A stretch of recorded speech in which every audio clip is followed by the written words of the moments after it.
Are we on? Tammy, can you hear us? All right, you're ready. Good? Okay. Good evening and welcome to the January 10th, 2022 regularly scheduled work session. Tonight, there are 5 items on the agenda.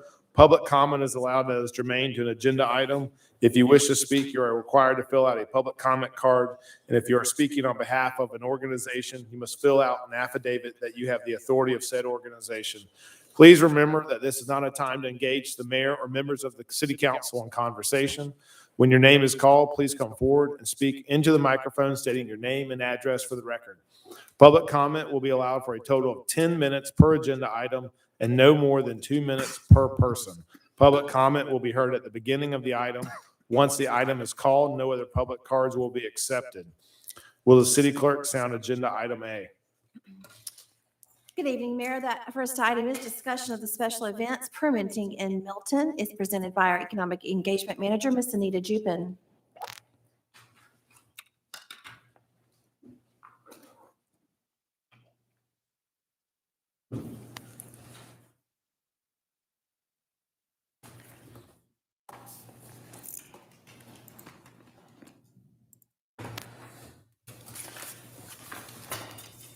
Good evening, Mayor and Council. Tonight, it's my pleasure to bring to you, some of you for the first time and others as a review, the proposed changes to the special events permitting process and to solicit your feedback on these items. These recommendations were first presented back in October. Following that presentation, some of these proposed changes, including the relocation of this language and the permit allowance for outdoor auditoriums, has been discussed with CCIM and Planning Commission, and that feedback has been taken into account here. First, I will review the purpose or the reason why we are recommending these changes. I will go over specific recommendations, including relocation of special events out of Chapter 64 zoning to Chapter 34 Parks and Rec.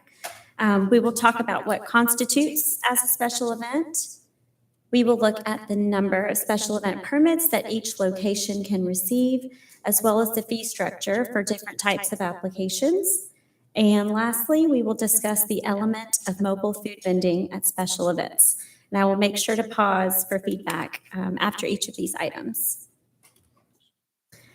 The purpose. Why are we making these recommendations?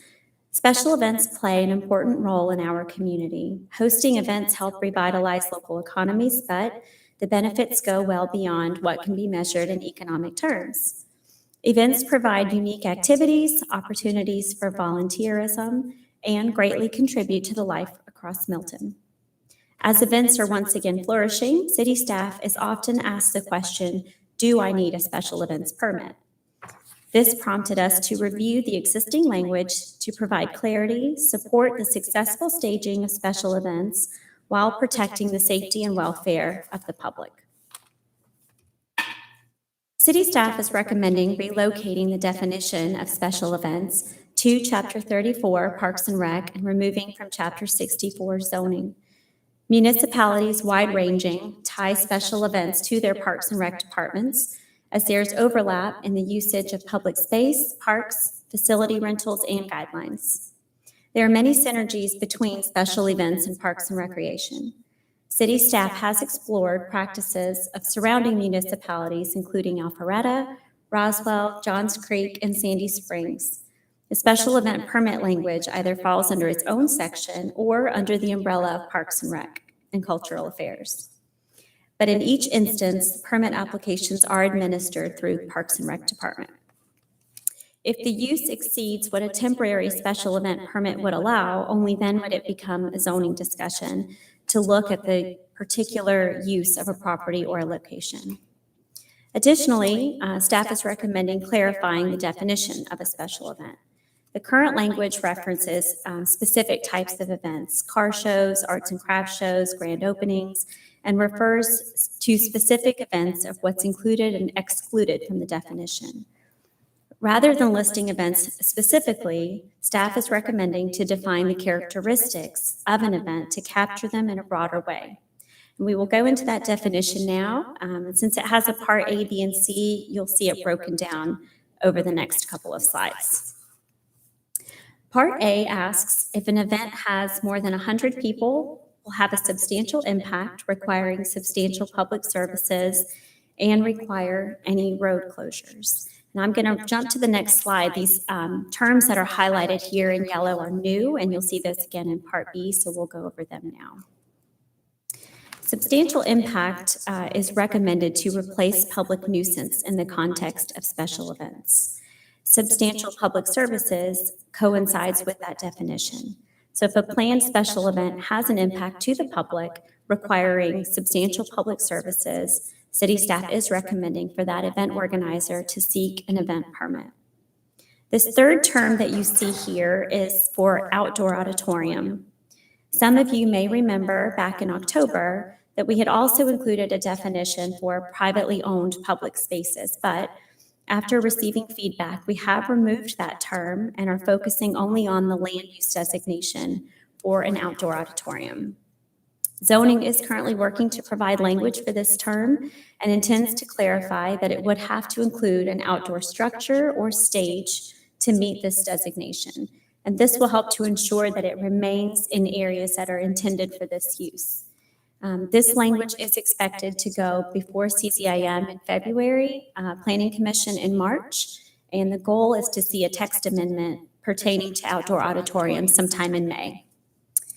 City staff is recommending the delineation of outdoor auditoriums to promote the recreational use of these spaces that are built for residents to enjoy. So the only current example right now in Milton of an outdoor auditorium is the Green, which is a newer addition to the community, including its stage, and it's proven to be a wonderful gathering place designed to host special events of all types.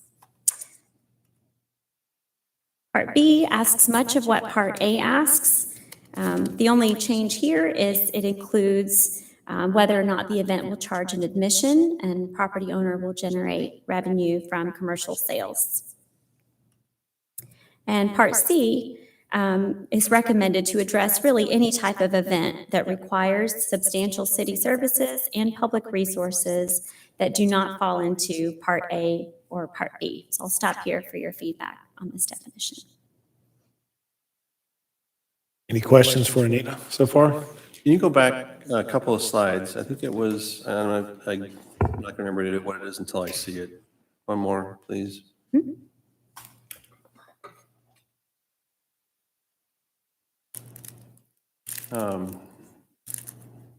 So in the case of, in A, where you're describing an event in a city park, city-owned property, public space, or outdoor auditorium, is public space different than an outdoor auditorium? The first two are city-specific.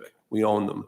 Right. We own the space, whether it's So a park or something else. Right. So the green is privately owned. So an outdoor auditorium could necessarily not be public or private. In this case, the one example that Milton has is a private outdoor auditorium. Another public space might be another courtyard or gathering space that's not qualifying as an outdoor auditorium. Or a city street. Or a parking lot? If Yeah, I don't know if you're including that as a public space in this, but a public, when I'm thinking about special events, you think about things like road races, block parties, things like that, where you block off a city-owned right-of-way.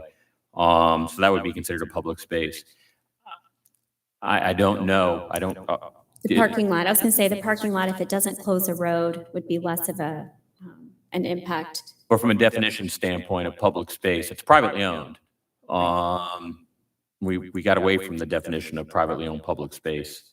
So I don't know whether, let's say, the closed Fry's parking lot, whether or not that would qualify Or as a public space. Crabapple rooftop parking, you know, the parking deck that we've got. What if you decided that we were going to use the top floor that's open air? That could be a public space, a privately owned public space, right? Yeah, I guess it comes down to the definition of public space.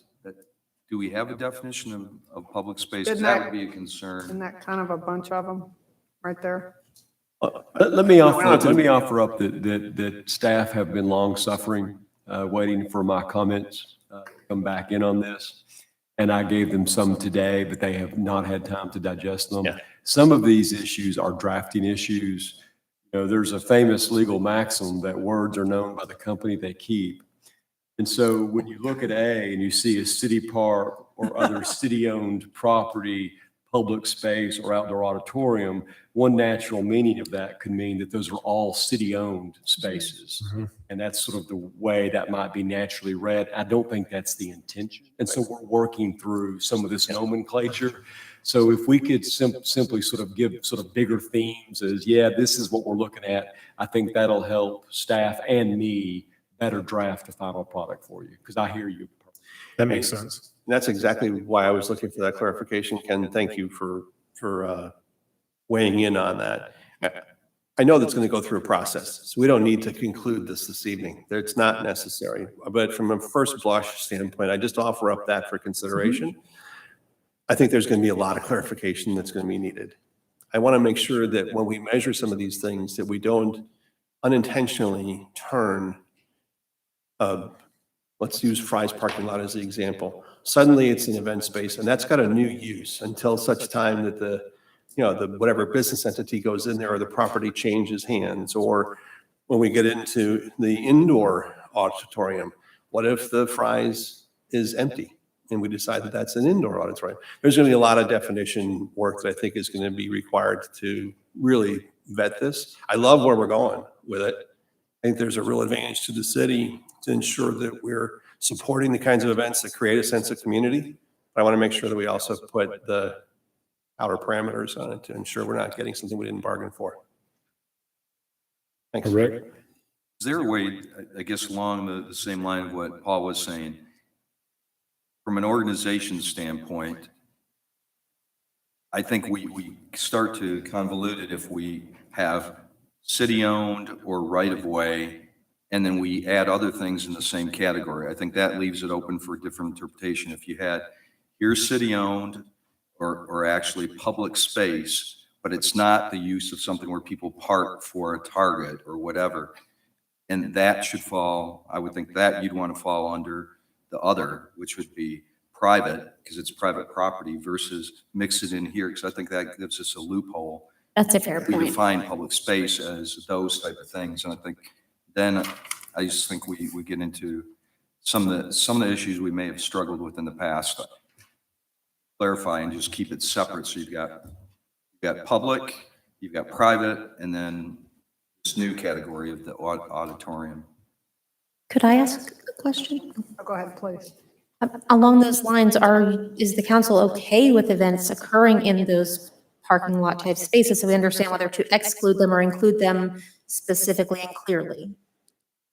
That would You help talking us. about you talking about that specific place, like in a parking deck? parking If lot. it's a private parking lot, I think it goes through the permitting process and, if I it, just want to make sure we weren't talking about excluding it, just clarifying. Okay. Right. I just think that you delineate it so it's really clear so people can't, what we're trying to avoid, and I think what you're trying to do too, is not get into, oh, well, this is what public space, this is public. I think if we're going to clarify this, let's delineate between what really is under the public space, clearly delineate that, and then you've got private, and then you've got that third category. I think that would make it easier for everybody. So can I Carol, ask Carol then Paul. Hi, Anita, thank you. Let me ask a backup question just to understand the whole universe of special events and special use for things. If a resident wants to hold a big event, like a big wedding at their house, is that now going to Parks and Rec? Is that a Parks and Rec decision? Steve. Chances are a wedding at a private residence, let's say you wanted to have a wedding at your residence for one of your relatives, that would not require, chances are with the property your size and where it's located and the venue and the area you have there would not require a special event permit under this new ordinance. But a larger, I'm trying to think of what a larger event might be. Let me clarify, Steve, because you said her relative. So if she was in the business of making money, that changes, correct? That would be, so that would be where the differentiation comes between a special event permit and a special use permit. Right. From a special event permit, under the current ordinance, or under the current ordinance, and I believe under the new ordinance, you would be allowed to have two type events at your home for private purposes, things along those lines. But my process is where? It would be with Parks and Rec, similar to the other surrounding cities. If we make this change, we're from, And that would rest with whom in Parks and Rec? Like who's the, The team. okay, Right now, it's been falling to Robin. This is, for a special event, for special events in and of themselves are not a zoning issue. And it was wrongly placed for whatever reason within zoning. And what Robin ends up doing, she ends up being almost the operator in the old shows where you're plugging in all the things in the different parts of the switchboard, instead of doing the work that she should be doing as a zoning manager. This should be in a place where people understand the impact of just everyday special events. okay. So, and those are the key words, because impact, I mean, since I've been on council, what have all the problems been around? You know, events, permitted and unpermitted, all the controversies, permitted and unpermitted, one after the other, that have created the angst and the turmoil. So then it is a question of the training, I guess, that Parks and Rec would then have, and the courage to say no, I guess, at times. What we're setting is very clear criteria of what will create a special event. The old criteria used to be public nuisance, which is very murky as to what a public nuisance is. But this is going to set very clear criteria. It's going to, and I know that Anita's getting to get into this a little bit more with the numbers and things along that line. But I think it'll avoid a lot of the concerns that you're considering right now, and some of the things. This new ordinance has been informed by our history. I think there's always room for improvement, but I think we've kind of captured some of those issues that kind of fell through that odd definition of public nuisance. That sounds good. Thank you. So Steve, when this goes through the process, as it goes through the planning commission and CZIM, whatever we get community input, is that one of the measures we're asking the community and the planning commission to weigh in on, is where should it reside? Chapter 64 or whatever it is, 34 versus? We've already been through that process. You have. Sir. So we've already concluded that it resides there. Well, it still resides in 64. We went through the process, and I believe at the last meeting in December, we tabled this, or Right, that's what I'm remembering. Because I'm not necessarily convinced yet that it's the right place in Parks and Rec, only because of the kinds of questions I'm proposing that we weigh in on. If there's clear differentiation between the kinds of city events, and that's straight up, I get that. And it should reside in Parks and Rec for that. But if we're being asked to consider more often things like a parking deck, a parking garage, a parking, a Fry's, or an empty building, let's say, or even new construction in Crabapple that's unoccupied at this point, and suddenly it's a Halloween haunted house, or it's I don't know, another holiday event. It's a Santa Claus, come and see Santa Claus, because it's unoccupied, but the building owner would like to generate some revenue for the empty space that hasn't been leased yet. I don't know that resides in Park and Rec. That might reside somewhere else, I think. So I don't know yet. I'm just offering it for consideration because I don't know that we've really finished the vetting process. I think you've done a great job of getting us to this point, but I look forward to it coming full circle with the other benefit of the other teams looking at it too. You know, if I might, one of my concerns would be that when you say you're comparing it to the other cities, they're all cities that are not as rural as we are. And I have the feeling you're going to have Parks and Recs dealing with a lot of farms and so forth, and I'm not sure they're prepared to do that. Steve, we've done these special events for the last 15 years, and I did them for the Crabapple Community Association. On a historical basis, where have these special events fallen? I mean, what events and where? And we haven't had a lot either. We don't have that many, but they're in various places, and most you don't even know about.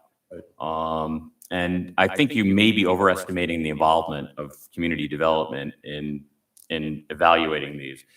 They literally act as the operator and put it out to the various departments for information to bring back. The decision process is based on the individual departments.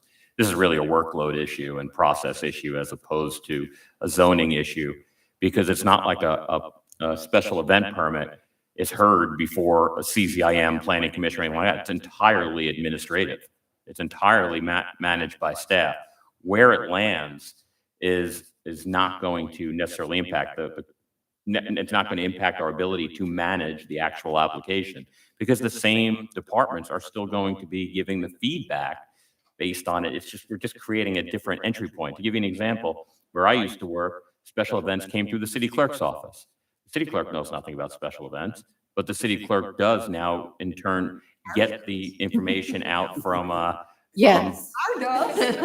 What a great solution. Eureka, we're on it. Ours is a fantastic special events person. I know. And it'll be the same exact permitting group that currently operates. We haven't changed that. It's really basically down to the point of input. And I'm not trying to diminish your concerns. I get exactly what they're saying. And I agree with could this end up in a vacant storefront? The answer is yes. But it doesn't change where from an input standpoint, whether it comes through community development or comes through Parks and Rec, doesn't change the outcome of that. But if we're talking about a long-term use of that property, because they won't be allowed to continue to use it in that manner because it's obviously inconsistent or likely inconsistent with what it's zoned for, then it becomes a zoning issue. And then we're starting to talk about use permits and things along those lines. I don't know if that helps at all. Yeah, it does. So I look forward, I guess this is warranted, or it's turned into much more conversation than I expected, but I look forward to going through the process. And as we measure those things, let's measure that too. And it may very well be that you get my thumbs up on that too. Thanks. And to everybody's point, we've been talking about trying to clarify exactly who belongs in that special event permit group. So that permit group will be very clearly defined. So there's a representative from zoning, from police, from fire, so that all the subject matter experts are there. It's just an intake point, as we were saying. Right. Thank you. Right. Could you go to the next one where we got into, not that, but skip to the KB? Because this one, I can tell you that's where my concern is when we get into residential property, the parks and public street, that type of thing, or, when we do the Crabapple Fest, those things I think are pretty clear. That would probably make sense for Tom and his group to do it because he's got parks, so do the approval. This is the one where I think we may have had some heartburn in the past, but that's where, do we have a listing? Do we have a count of where have these fallen? Where have the permits? Have they been more residential? Have they been more on the other side? I don't think we have that answer. Things have changed significantly under COVID. I guess what objective, maybe if you tell me what objective we're trying to achieve, maybe I could get us down that road. I mean, I'll just say from my point of view, I don't really care if it's under Parks and Rec, if it's under community development, as long as people are working together and both people are talking. I think we meet our objective. That's just my 2 cents. Yeah, I think that for me, I think the key, and again, we're talking on the front end instead of where we've actually vetted the whole process. So I don't want to deliberate too long on this. Let's use an example. If someone wants they want to have a big party and they're going to have music and stuff. It's an event on residential property. It's going to have more than 100 people in attendance. Would that fall into this? And I'm not going to use an example, but we've had examples that people have done that in the past that did cause a little bit of heartburn. Well, So it the would question fall is- under this if it had an impact to the public in some sense. So to a right of way, if they had to close down any roads, if it's increased in traffic. So it would have to meet not just more than 100 people on their property, because then they would be subject to the normal noise ordinances that any residential property would be subject to, regardless of whether they had a permitted event. So if I had 150 people or 100 cars, that's probably going to be an impact from a traffic standpoint. So that would be an impact on the city-owned property, as well as it potentially could be a nuisance to the neighbors next door. That's why I'm just trying to wrap my head around what really does this encompass? And again, maybe I'm too early on this. That's where I would have a concern on how do we, by shifting it over, what's the process for approval? Who else is going to be involved? Because it is potentially Parks and Rec. That's simple to me if it's a park. Correct me if I'm wrong, Steve, it may reside in Parks and Rec, but there's a committee that's going to be assembled to measure this. So it may reside there, Rick. But it would be But it's cross-pollinized by other measures. Zoning, PD, fire, public works, every one of those departments has a representative in the email chain, and every one of them has to respond for this to go on. That arrests a lot of my concerns. But and then for the approval though, this, if I'm reading it, does the approval reside, it resides just with the city? That doesn't come forward for any type of approval where councils involved are aware of it? Not unless that's something you're looking to change. But it has not in the last 7 years since I've been here. Yeah, because most of these special events are Crabapple Fest, Old Blind Dog, St. Patrick's Day. I mean, those have been historically where this is coming from. I understand y'all's Yeah, and those concerns. would require permits. The Mayor's Road Race is an example of one that we, unfortunately, has been canceled because of COVID.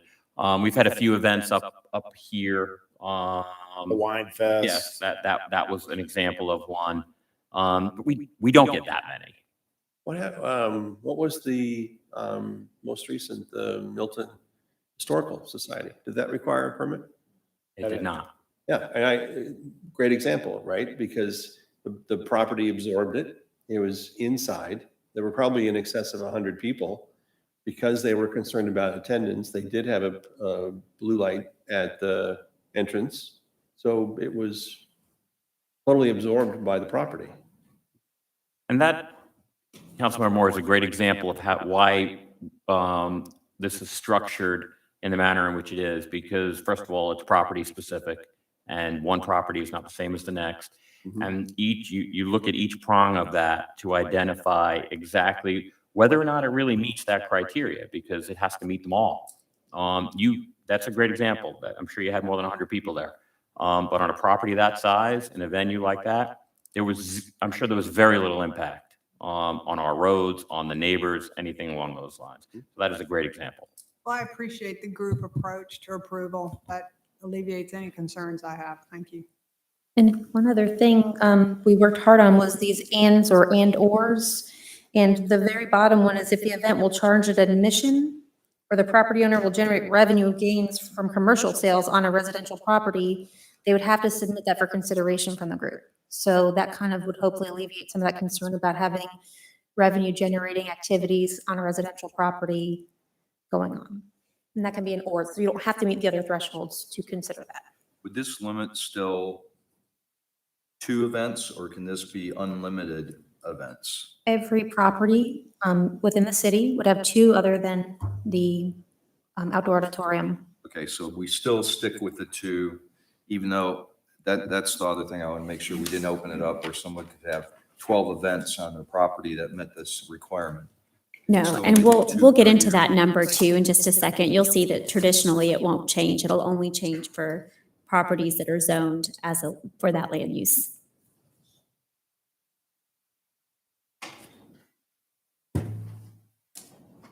All right, so here we are. Good timing. So moving into the number of events. So again, the permits are attached to the location of the property itself, not tied to the applicant. So currently, the number of permitted special events is limited to 2 per calendar year for all locations. So we're not proposing this number to change for all locations. The increase in the number of events would only apply to outdoor auditoriums. The proposed change would allow for up to 12 events per calendar year. And this would not include city-sponsored events or events that don't rise to the need of a special event permit. Is there any questions on this part of it? Is the only outdoor auditorium that we have today, is it the green? Currently, that's the only Who one. owns the green? Is that? That is owned by Adam Orkin and That's Orkin and still part of Associates. the Crabapple Marketplace? Yes. Okay. And just if I could to add on to that, it's specifically zoned in that manner. It's the only parcel in the city, if, correct me if I'm wrong, that is specifically zoned in that manner. And Anita, this doesn't include charity events or city events, correct? So we are looking at the nonprofit portion of that separately. Bernadette's going to address that part in the Chapter 4 revisions, because right now it's state law that a nonprofit, regardless of its size, would have to have a special event permit if it's serving alcohol. So that is a change that will need to be addressed in Chapter 4 to have that not contribute to the allowance of the 12. And before we move off this slide, Anita and I talked about a few things. So a charity event that did meet those other criteria, substantial public impact, blah, blah, would have to have one. So just charity wouldn't exclude it, but the smaller events that they run would not. And then we were, did you get to yet whether the 12, they wanted any parameters around the 12? No, we're on that now. So as far as, right now we have it set to 12 per calendar year. I don't know if there's any interest in having that kind of be looked at as, certain timelines, no more than a certain number per month, or if we're okay with it being 12 in the calendar year, knowing that we're already well into January, we can administratively look at prorating those types of things or kind of tackle that on a case-by-case basis if this were to move forward. Has the property approached you with a plan? So they are revising their schedule. We have a good communication with different event organizers and frequent event organizers to know what's coming down the pipeline. Luckily, a lot of these events that they already do have on their calendar wouldn't rise to the need of a special event permit. So it hasn't become an issue as of yet, but in order for them to make their plans to plan some of these larger events, it would help them to know if we're having 2 or permitting up to 12, but they're in regular communications. They've been a key stakeholder throughout this process. What are some examples of the other types of events that they would have there that wouldn't be considered large? What are? So Crabapple Market does a car show, and that is not something that we've had to permit for. They keep it contained on their property. There's no road closures. It happens during the day. It's about a 3-hour event in the afternoon. So it's not very noisy, no food trucks. There's nothing there that would have a significant impact to the surrounding neighborhoods. So that would be an example. They do a cornhole league, I believe, once a week. That's another example of events. So they can still have frequent activity on this location, just nothing that would rise to the need of a permit. Can we talk about those 2 examples you gave, the car show and the cornhole? Both of those serve alcohol. They do, but because they're not a nonprofit, so that only applies to if it's a nonprofit, automatically requiring a special event permit regardless of its size. If it's private property and they have alcohol, they don't necessarily need a special event permit just because of that component. They would need a catered event permit and use one of our caterers. So Old Blind Dog, I believe, Q, there's a couple other ones that are licensed as caterers. So when those come before you, those are the type of vendors that would be able to serve in those spaces upon request of the city manager for that date, time, location for a permit. Now, the reason I pause on that a little bit is I was at a gathering and one of the proprietors approached, we were having a conversation, and what was shared with me was we're really looking forward to the stage opening as a part of sort of the completion of the project. And there was a lot of enthusiasm from the proprietor being expressed to me about, this is gonna be great. We're gonna have events 7 nights a week. I just absorbed it and thought, okay, that's interesting. I don't know how you're gonna do 7 nights a week and be embraced by the community either when you do 7 nights a week. So I've got that in the back, rolling around the back of my mind when we're measuring some of these things, is what is that going to look like? I am totally embracing the idea of a community space where we can have these kinds of events that create a sense of community. What I don't want to turn it into is a outdoor free-for-all. It doesn't have a lot of parameters where we can weigh in, and it's suddenly a 7-night a week free-for-all. I just offer that caution. I had a question, and I'm sorry, maybe I didn't hear you, but as far as the alcohol, we've got where you can, if you've got the plastic cup or whatever, they could buy something at Old Blind Dog. I'm assuming then they could walk out onto the green with that and they're still okay because we've already got that in our ordinance. They can sit on the patio. They could go across to another shop as long as they're carrying the plastic cup versus a glass. So that's why maybe they would not have to pull a permit if they're getting it from Old Blind Dog and they're just walking out and they're going to be playing cornhole. That's correct. If Old Blind Dog wants to set up a little booth that they can serve right there on the green, that's when they would need that permit. They can't do that without soliciting a permit from the city. Okay. Any other questions? These next terms are for administrative purposes only. So we touched on these already. A one-time event. Now that's just an event that's not recurring. It's planned to be singular in nature, and it would typically require more processing time from the permit group. So therefore, that would be subject to a standard application fee that we determine in Appendix A. A recurring event shall mean a series of events. So they would not have to reapply for their special event permit each time. It would be handled at one time administratively, as long as they provide all of those dates upon submitting the application. They would still count towards their allowance of those that they're allowed to have, but we could process it at one time. And a legacy event, an example of that would be Old Blind Dog's St. Patrick's Day celebration.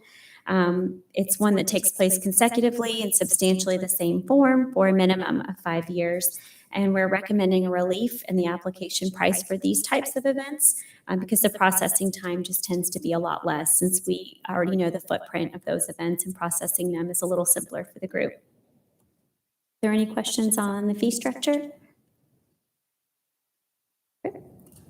And lastly, we'll talk about mobile food vending. So currently, mobile food vending is prohibited unless it's a part of a city-sponsored event. We are recommending that mobile food vending to be permitted if a part of a city-sponsored event or if it's a part of a permitted special event. And the feedback that we received in October implied that council would be open to exploring the increased allowance of food vending in situations outside of a permitted special event. And this is something that we can consider on an application basis without changing the use of the land. And we can continue to explore this further if that's something that you would like to see. Any feedback on Anita? I think you're going in the right direction on that.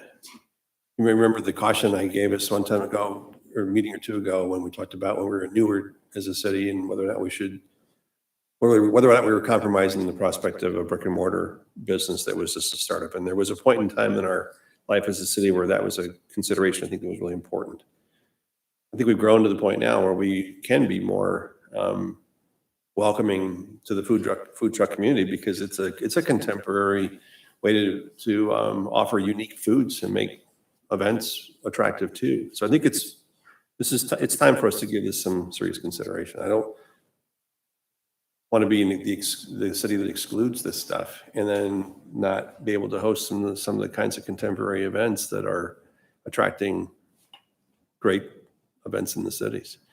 Yeah, I don't want to preclude the ice cream truck guy from rolling through the community either. I don't know if he's coming through the permit these days, but they do. No, he's not coming through right now, but pre-COVID and pre-temperature change, that's a great thing to have.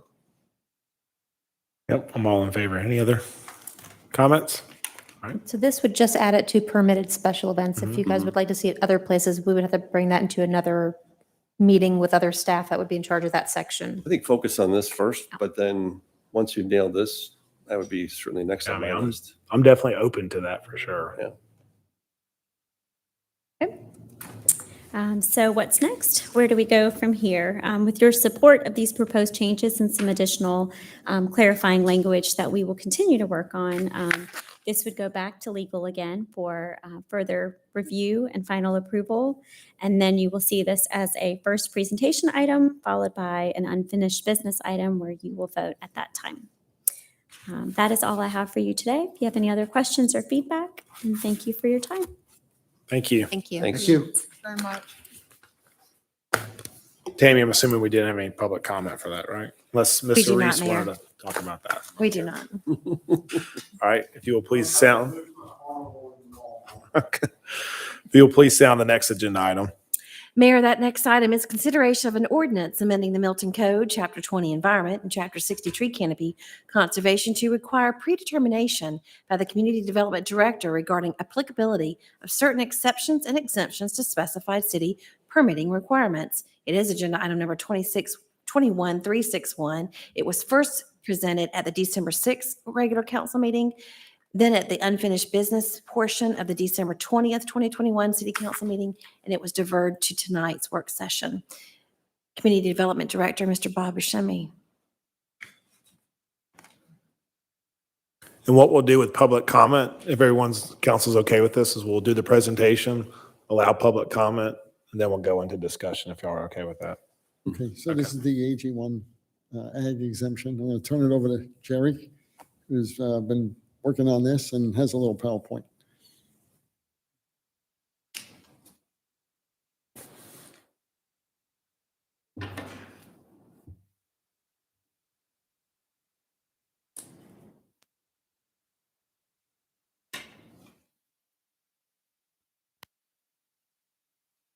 Good evening, Mayor and Council. Tonight we'll be speaking about what's been termed the farm exemption. Basically what it is, it's a consideration amendment to the ordinances, Chapter 20, which is environmental, and Chapter 16, which is tree canopy, to require predetermination by the Community Development Director regarding applicable of certain exemptions and exceptions to specific city permitting items. Purpose, like we said before, is to implement an administrative process for the property owner who wants to utilize their property as agricultural use exemption. Under AG1, they're allowed that. Right now, we do not have something that we document it by. We want to seek a determination for the Community Development Director to proceed with those plans. In other words, we want to be able to have a determination by the director whether this really meets the exemptions as required of state by state law. And we're also amending the ordinance to ensure that properties are correctly developed while allowing the property to utilize that. What are the uses? What do we consider exemptions? And these exemptions come basically from state law. We've been dealing with the city attorney. And what we've done is we've basically taken the exemptions out of OCGA 1-3-3, which mainly has to do with the exemptions as stated on that one. And there are 5 of them that we've put on a proposed application, but we really wanted to use definitions out of state law. So there was no questions about we were defining it as a staff. So the first one is raising, harvesting, or storing any product of the field or orchard. In other words, apples, peaches. If you were saying you want to raise corn for horses, or maybe you want to use for distilled product, that would be allowed. Feeding, breeding, or managing livestock or poultry, horses, cows, chickens, turkeys. Producing or storing feed for use in the production of livestock, but not limited to cattle. In other words, basically, if I'm growing some kind of silage or something like that I'm going to use, hay would be something like that. Production of poultry, including but not limited to chickens, hens, and turkeys. This would allow chicken coops or the big chickens, houses. And producing of plants, trees, fowls, anything that produces it. In other words, if you were going to do a nursery, you can do something like that. These are exactly taken out of the state law. And the bottom, production, aquaculture, maybe you want to run a fish pond, dairy, livestock, poultry, basically anything to do with it. And the thing that really brings us concern, it also allows for farm buildings and farm ponds. So we all determine what is a farm building.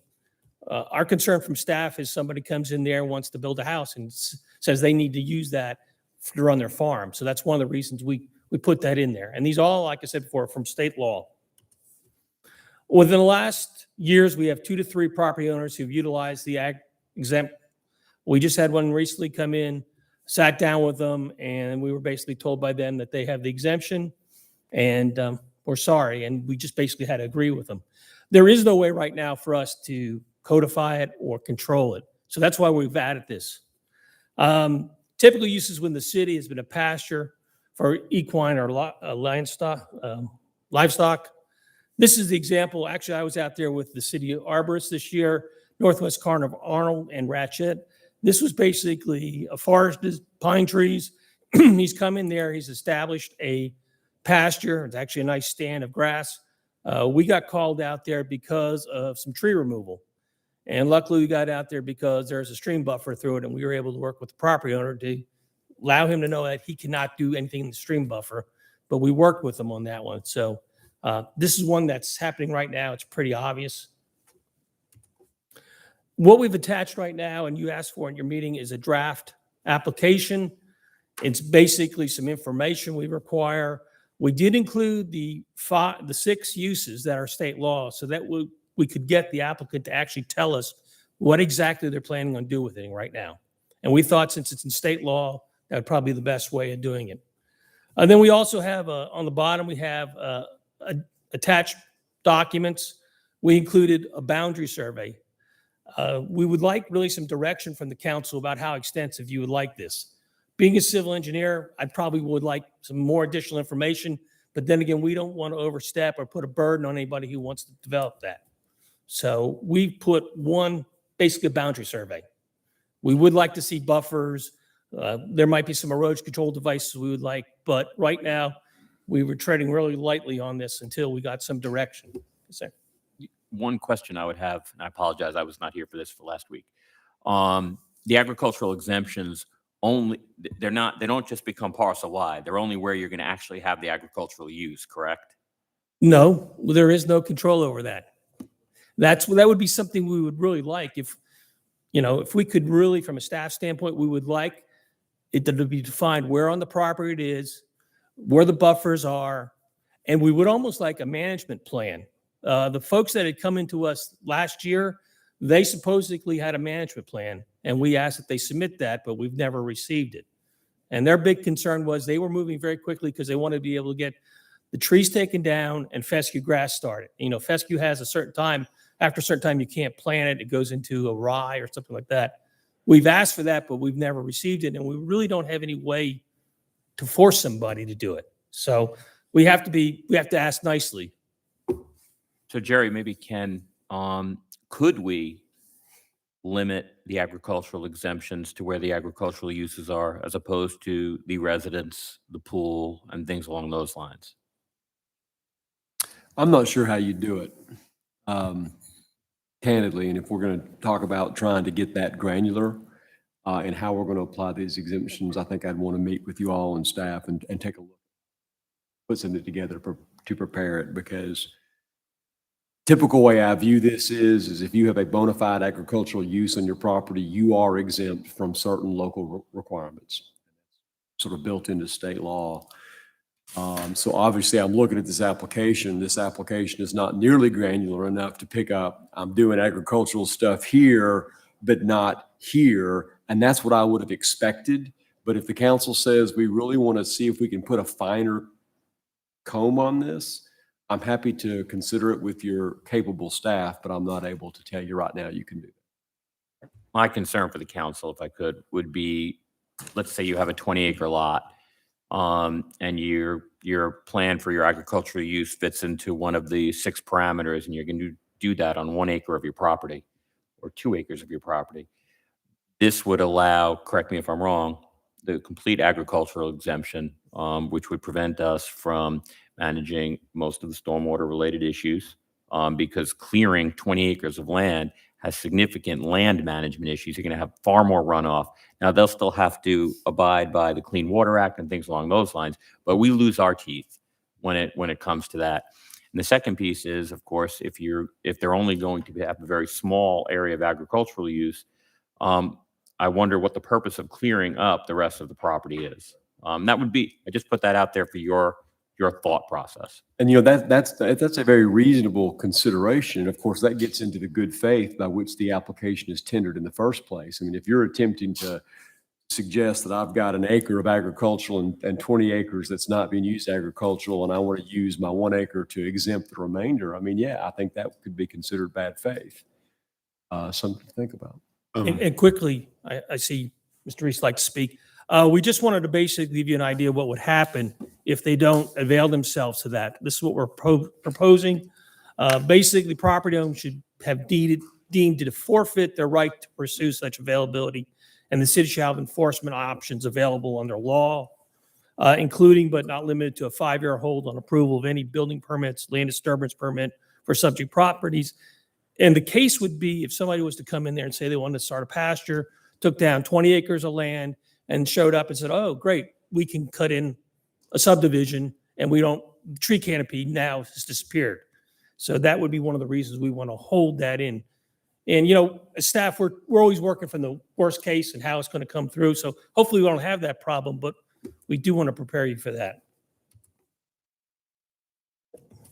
Like we said before, requirements for it, the city will have enforcement options. Right now, the way we are, because the way it's set up is we are reactive instead of being proactive. We have to react. And seriously, one of the properties, we had a complaint come in about discharge of sediment. Now, we cannot do anything about it till that sediment is in the creek and leaves the property. Then we get into issues about illicit discharges. Then we can bring the state involved and then we can cite them. But as long as that stays on the property, we have no control under the agricultural exemption. So in enforcement, we're more reactive than proactive. And, when we react, there's problems already and it's really tough to take care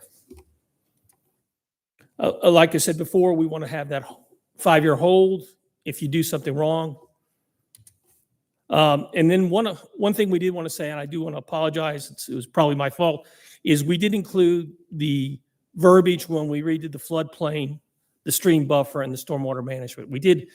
We added a paragraph to the bottom allowing us to do that in those ordinances, and I apologize for that because when we told you it was basically a model ordinance, but we were proactive as staff, so we added it in there.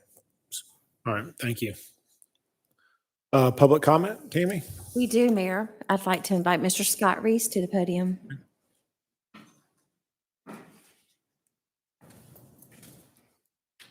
Excuse me, Mayor, do I have a rebuttal time then? Soon as Mr. So do we. Reese is done, yeah. Jerry. Hold them to it, Tammy.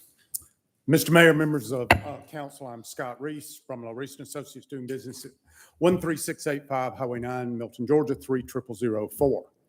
I am delighted to see that we have something to judge on.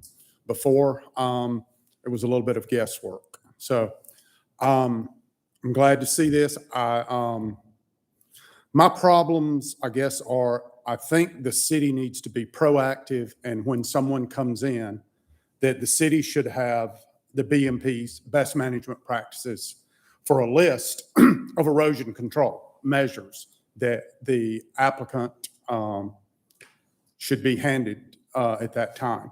And that way take a little more of the stress away from the applicant as opposed to, I come in and I'm going to clear 20 acres of pasture. It should be a simple enough process to take out of the green book the standards for erosion control measures that we would suggest that you enact on your property. The 5 years, that seems to be pretty severe if it was a mistake. If someone, just read the OCGA regs and said, well, I have this exemption.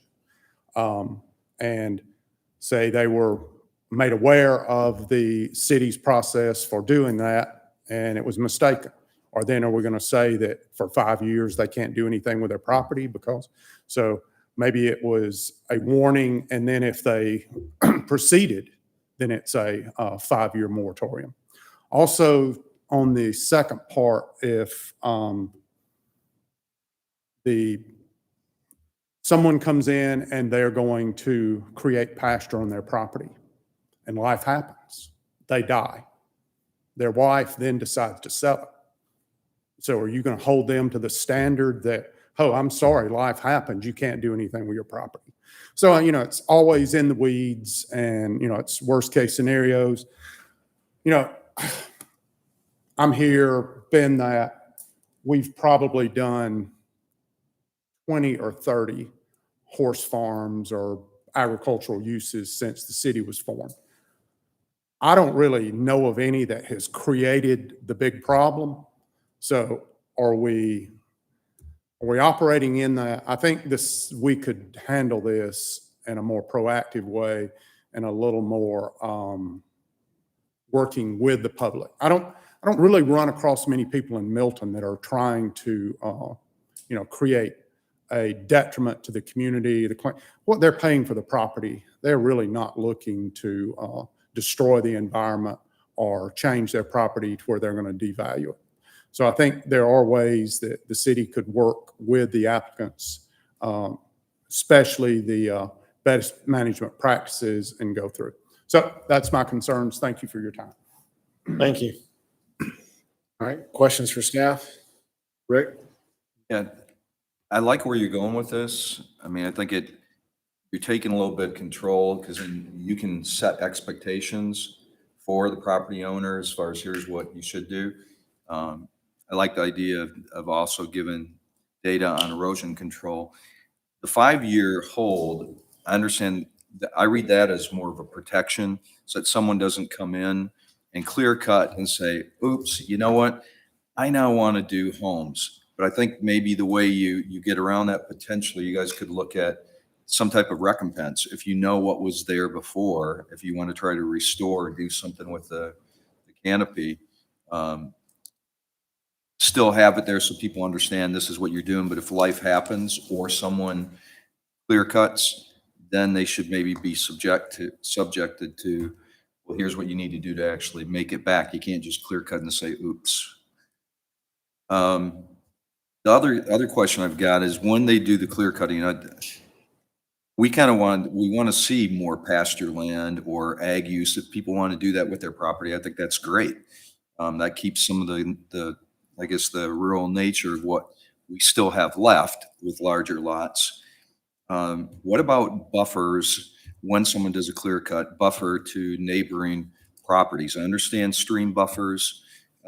And the concern, I think, becomes one of erosion control, as well as if you've had a forest and someone just chops it right down, and the people that already have their property there, they've built within the limits, they've got their setbacks, but now all of a sudden they're looking at a total open, and that we actually have one right now where a neighbor, someone had called me and asked me to go out and take a look at it. And we do have, it's not an active stream, but because of the rain that we've had, the sand that they put around to handle it has all gone downstream and onto the people's property. So we have real issues with erosion, where I took some pictures when I was out there just to take a look at it. So that would be one of the things. The question is, what restrictions do we have on erosion control if someone does do a clear cut? And I'm talking about probably the parcel you guys know about out on Henderson. I mean, the intent is good and where they want to go, but today we have from a state standpoint, from what I understand, we really can't say, oh, you needed to do this unless we start to see sediment going into like streams, that type of thing. Well, the worst thing you do on a stream is have cattle or livestock destroy the bank, because there goes water quality right there. The one we're talking about specifically is we got a call, and I went out with the inspector, and they had clear cut all the way to the street. And there was some topography there that, unless you were doing mountain goats, I mean, seriously, you were not going to be able to establish grass there. So there would probably some things we'd like to do is maybe set up some kind of buffer. I mean, we already have the frontage. Robin, help me out. What do we have? The agricultural, the frontage, rural view shed. Yeah, which that's totally gone. Exactly. It's clay right up to they were harvesting the trees today, loading them up. And so, I mean, that would be what we would look at. But, I don't want to step over, but we would need some direction from you all, how far you would like us to go with this from a staff I'm standpoint. just wondering, from a state, are we limited by state? Can we wade into that where you require some type of erosion control when they're doing the clear cutting? Can you do any type of buffers, or is that something we can't do as a city if it's agricultural use? I mean, I defer to the city attorney. Yeah, well, with respect to buffers, we're kind of mixing and matching different land use regulations. I thought this discussion was primarily about soil and sedimentation, maybe not exclusively, but when I think of your typical buffers, I typically think of zoning regulations as part of our zoning code, and we have every right to impose those sorts of restrictions, irrespective of an agricultural exemption. State law doesn't have the ability to trump. Now, just correct me if I'm wrong, but we don't have buffers even for AG1 to AG1. We don't. That's a different issue. I'm being asked, can we? If you're Okay. saying that we don't, that's fine. Right, I think this is the first time we've been, not first time, but this is a great example of reason for us to pause and measure that. You've got a landowner, I'm familiar with the Henderson property. I've not spoken with the landowner, but I'm familiar with it and have seen it. You know, 1 minute it's forested, the next minute it's gone, and there's no buffer. I think that had there been a buffer of some size, whether an undisturbed buffer, some of those trees would have stayed and there would have been less of an issue for the property owner immediately adjacent to it. Does that solve all the problems we're talking about? No, but it certainly solves one of them. I think there's absolutely, and Jerry, did you say they cleared to the street or to the stream? No, to the street. Yeah, which is, And I'm glad, that was a that's what I thought concern you with said, us. because the street part is an issue for me too. When we go back to the fact that we, as a city, several years ago, made a differentiation between the rural viewshed for minor plat and major plat, and I think we made a mistake when we did that. I wasn't on council then, look forward to having an impact on that at some point during my tenure here, where we do put that rural viewshed protection back in place for areas right now where there is no control over it. We've lifted the control over that. Yeah, so currently there is no rural viewshed required for individual, but to the city attorney's point, this exemption, agricultural use exemption, would exempt them from the zoning regulation. So it doesn't even matter if there was applying to all single lots. In this situation, they wouldn't have to adhere to it. Right, so I think, but don't have to adhere to it today unless we were to rewrite the policy, correct? Well, but when it comes to zoning with the agricultural exemption, they don't have to do any of the zoning regulations. Unless we change it, is my question. That's where the question is. Well, I can think you- that's the can question you- to the can city you attorney actually was, impose? can we impose? So I would make a statement that I think if in this particular property owner, we did meet with the wife and we were trying to get information. I think some of these issues could have been avoided if there was an agreement with the property owner and said, you do these BMPs, best practices along these areas to avoid what happened. I think that's why we're asking for this application and for the community development director to review it and for us to have input so that we could avoid this situation again. Yeah. So I don't even think it, But it's my understanding that it's voluntary. Yes, and that's, I It's think not that's the something that threshold I we can have to talk enforce from about, a Bob. State rule. What we're really doing here today is saying, okay, we have state regulations that are allowing this activity to occur. We don't really have a whole lot of authority over it. Right. But what we're asking for here is a predetermination. That's really what we're doing here, is just adding a predetermination up front to say, is it truly an ag exempt, use, or it isn't? So then we could sit with the applicant and say, are you really using it for what the state defines as an ag exempt? Well, and to your point, there's one thing for us to get a phone call and we begin to take regulatory action and they say, oh, no, it's an agricultural use. But if you're required to tender something to the government and it's not accurate, or heaven forbid, it's disingenuous, there's a name for that. I mean, you can't do that. Seriously. So I think I think even the very act of requiring the piece of paper ups the ante to make sure people don't make that mistake. Oh, I just made a mistake and cut down all my trees and now I want to put a subdivision here. Woe is me. Has anybody ever been penalized at the state level? Given my complete and total knowledge of every criminal action that's been taken, I think the answer is yeah. Probably not. Yeah, that's my point. Your point is well made. think Well, there's I can tell you on there's Paul? a nuance there. And the nuance is, for me, is there's the intended use, which they are entitled to. And even with their entitlement, we're trying to put a little bit of a check and balance on that. But the problem is, if it's so egregious, with the outcome is so egregious to the eye, that's not something that we would like to have the outcome be. So I get the fact that there's an entitlement to some part of it, but if there's a way for us to put a control on it where if it is just a buffer, maybe that's part of the solution. It certainly is a weigh in by ComDev on this. And then I've got two other points I want to make, but I think that's the heaviest part of the assessment we need to make. Carol, and then I know Steve, you want done? to say something? No. Oh, I thought you don't know. Carol, I'm done with this whispered in my part. ear. I'm done with this part for sure.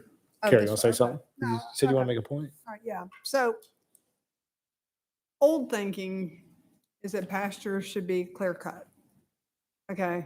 And that went out a while ago, but it's still very prevalent here. But most people want trees, especially fruit bearing trees, for shade, cut down on gnats, not have to bring the horses in when they're running, the cows, the this, that. You want some privet. They want the animals to get out of the sun. So that's still not prevalent here. This issue we're talking about goes away if a tree cover situation can supersede this clear cutting. So is there nothing at the state level, or is there nothing we can do at the local level for some level of coverage of canopy?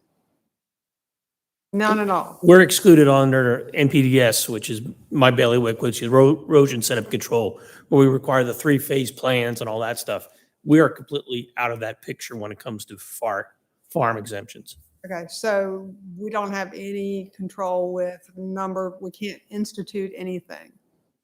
Even if we're out of that, and if it does start to spill over, say to an adjoining property, so you have erosion, sediment going onto the next door neighbor's property or in a stream, then my only recourse would be to reach out to EPD and file a claim and say, please, go after this. Okay, but we can't It's not something require, like I can even go out and put a stop work order. or at any stop level, work we order. can't require any tree coverage whatsoever. It can be completely tree.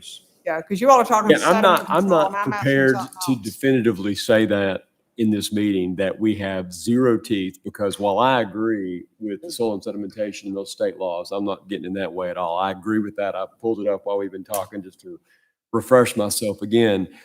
But I continue to believe that under our zoning and land use code, we have the ability to impose buffers that even apply to agricultural property that have nothing to do with land disturbance. They are simply buffers. And I believe that zoning laws and land use and development laws of that nature are specifically in the bailiwick of local governments, and the state can't get in our way on So that. would that extend to tree cover, canopy? Sandra? Well, can I just remind you I of believe it something? would, but I don't believe that that means that the entirety of our tree code, I'm talking about those buffers that are intended to protect I one use. understand. We exempted I that, I'm understand. pretty sure, right? Sandra? Right, right. So when we did the amendments to the tree ordinance back in August 2020, we actually exempted agricultural use from complying with the tree ordinance. So we don't require canopy coverage if they are true bona fide agricultural use. Can we undo that in part? Because this issue, and it may not exist, to Mr. Reese's point. This issue but if in fact it is something that could happen in the future, can we undo that in part and put in some tree coverage expectations for ag use? Yes. Okay, good. You wanted So- to change the tree ordinance. So, yes. yeah, and that's chapter 60, and that's the other piece of this, and that's the beauty of bringing this up in a work session. Well, the part we're changing for the tree ordinance with this is just the applying for the agricultural use exemption, just showing, like Bob said, that you are That's a true fact. agricultural use and going through that process of showing us you are agricultural use. So when we did the chapter 60 work, and I was somewhat involved with that, we specifically said, let's deal with that under agricultural exemptions. This has Right. been one of the most elusive topics to the city for some reason. And we're finally getting our hands around that right now.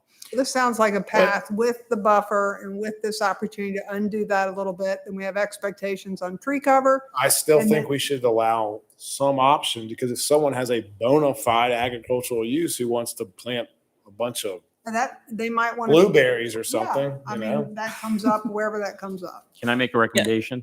Shoot. So Ken and I have been sidebarring this. He and his team are going to go back to see what kind of authority we may have regarding the buffering or trees as it pertains to the agricultural exemptions, that's dictated by the state. Because it, like we always go back on, we're going to decide what we can't do, what we must do, and what's in between. So we're going to find out what we can't do first, and we'll get that squared away. So from the soil, the soil issue and Chapter 20, we've got that covered. And one of the main issues we're trying to achieve tonight, I want to go back to those because, and those were two questions that Councilmember Morg brought up. The first, this isn't whether or not we're going to, this isn't whether or not we have to abide by the state regulations. We have to. There's no choice. When it comes down to the penalty, and that's one of the, to build on that, I don't know if the state regulations have code for what if someone uses this as subterfuge to be able to clear their land and then turn it into 1-acre subdivisions. I don't know if they have that in their code. But what we're asking for is to include it in our code. So now we have the teeth to be able to deal with that. I have no idea if the state has that code in it. The 5-year language comes directly out of our demolition language. So if you go and you demolish a structure on your property without getting a demolition permit, you have that same 5-year window. And I believe that you have, you always have the right to appeal something. And if I remember correctly, should we run into that situation where the community development director recommends that someone has used this as subterfuge and imposes that 5-year penalty, I believe they have the ability to come back before council and under due process state their case, and the council can make that determination. If not, I'm positive that they have recourse in state court with us. So it wouldn't just be a matter of slapping that down, but I do recommend that you have some teeth in there. Yes, we haven't seen it yet, but a lot of times we haven't seen things until we see them.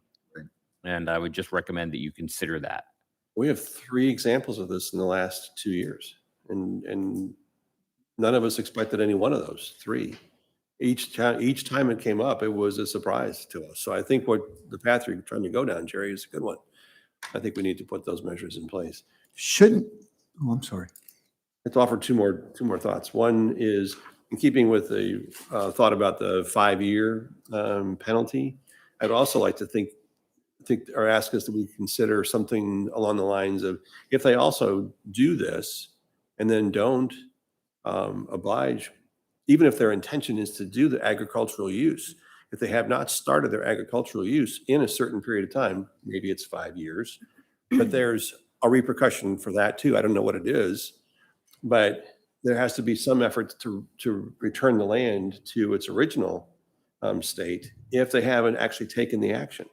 Maybe they just wanted to make money on the timber cut, and it's an agricultural use to do that. But if it was under false pretenses, as you had suggested, Ken, there should be a time limit to when they have to start their process without some consideration, or at least some appeal to the city that I'd like an extension of my period of time. Councilman, if I could add, we do have that on LDP, land disturbance permits. You have 6 months from the time we issue a permit that you have to get some activity. You can apply for additional time, but we could put that in there saying you have 6 months from the time this is, or if you haven't done anything, then that would expire. Didn't mean to. Yeah, no, I'm not sure what the right timeline is, but that's the end result of what I'm after. The only other thing I'd ask that we take a look at, and maybe it's a simple question, is on the 6 boxes that you gave, one of them, the reference was X, Y, and Z and animals. But is there a definition? Do we have a definition of animals that are permitted in a use like this? I mean, we took this directly out of state law. So we needed something to put there. We didn't want to get in the whole business of defining what it was, because I'm not an expert in it. I get cows, I get horses, I get maybe llama or sheep or goats or whatever, donkeys. But if you just say animals, we already had the experience with the exotic animals. Are we inviting something that we weren't expecting by just having it saying animals, not a definition? Elephants, I just, again, offer that for consideration. Zebras, Yeah. Alpacas? Jan, do you have something? Yeah, some of those are fine. My question is, why is there nothing on the application that talks about the 5-year penalty? So that they see that and there's no excuse to not understanding what's going on. That's a good point. I will point out, this is a draft. This is something that basically we put together very quickly, that we can, once we get direction, we can add that. So, I mean, it's really important to us as a staff, specifically because we're going to have to enforce this. And we want to make sure whatever we put down there, it's clear to the public, and it's also clear to what you as the governing board wants the city to be. So I think with this, we've got a lot going on, a lot in the air. Probably need to have maybe y'all go maybe revisit all this and have another work session later. That'd be great. And this was excellent feedback. And I including the information from the one speaker regarding providing, regardless if we're able to regulate it, providing the BMPs for the project. So at least the objectives that we're trying to achieve will still be achieved. There's been great feedback at this meeting. I turn to you all, though, the ones who are actually going to have to be the practitioners. Is there additional information we need to put the finishing touches on this and bring it back before another work session? I think we have enough direction to go ahead based on what Scott said and the input we've gotten from you, that you do want us to come back, probably more extensive, not overextensive, but come back and give you an idea of what we believe staff is a middle point. Sorry, I'm looking at my notes from preparing. One more thought to consider adding to your process is some kind of public notification. Is that there be some kind of a sign posting 30 days prior to any action taken on the property, any tree removal, any grading, whatever has to have some, even though it's not a normal building process or a variance process, it should still require some kind of public awareness posting. Let's just put that in the notes if we could, and just check with legal to make sure we can regulate that piece. My only question was with the buffer, it's just undisturbed. That's what everybody's thinking, Yes. right? Just undisturbed. What's there is there, and we're leaving it, and they just can't touch it. Natural buffer. Right. All I'm Just talking wanna about. make sure. Not adding. That's what I thought it was. I just want to make sure. Rick, I think this is great because it brings, I think it's going to help the landowner as well as it's going to help the city from an awareness. And I just challenge you to go out, look at the live example we have right now, and then think through, how could we improve upon, how could this have been better? Not because it's not, the person did what they were entitled to, but looking at what happened and looking at the actual case, how could we build this where it makes more sense so we protect with buffers, erosion control? I mean, the issue is there's not really a stream. It feeds into a stream, but when it rains, it comes down this low point, and the sands underneath, the sand's coming down. There's at least a foot of sand silt all through onto the next door neighbor's property. I actually stepped in it and sunk down in it. So I think we can learn from what we see right now. This is great. Well, we're going tomorrow morning. Josh and I are going out to the site to look at that. We didn't get a chance to get out when it was raining. Next time it's raining, we'll go out there. But thank you, Mayor. appreciate Council, for it. your time. Thank you. Well done. All right, City Clerk, please stay on the next item. Thank you, Mayor. That next item is consideration of a text amendment, RZ 2112, to Chapter 64 to Article 6, Division 2, AG1, Agriculture, to allow certain structures housing animals to conform to the AG1 district minimum yards. It's agenda item number 21359 that was presented first at the December 6th meeting, deferred to the January 10th work session on the December 20th meeting. It's Robin McDonald, our zoning manager.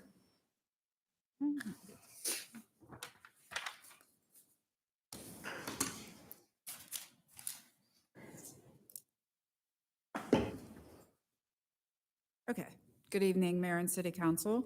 Tonight, we're going to have some further discussion on this topic that was deferred from, I believe, the December 20th meeting.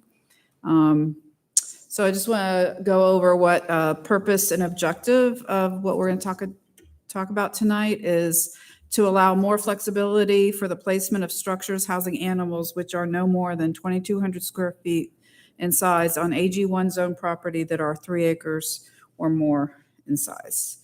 In addition, to no longer require a use permit for properties without a single-family dwelling being the principal use and containing less than 5 acres, structures housing livestock. So currently, how the code is written, that if somebody had a piece of 4.5 acres and they wanted to build a a barn at 100 feet from all property lines, they would have to come in and get a use permit through the public participation process through CZIM, Planning Commission, City Council.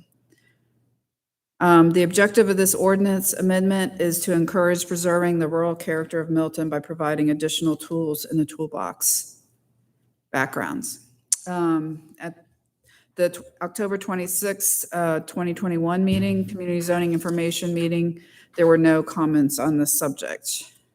At the Planning Commission, unanimously recommended approval of RZ 2112 at their November 17th meeting, with some minor amendments that did not materially change the proposed text amendment.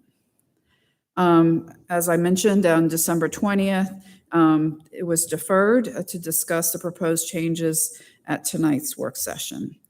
In addition, it would allow staff to provide additional information pertaining to the subject.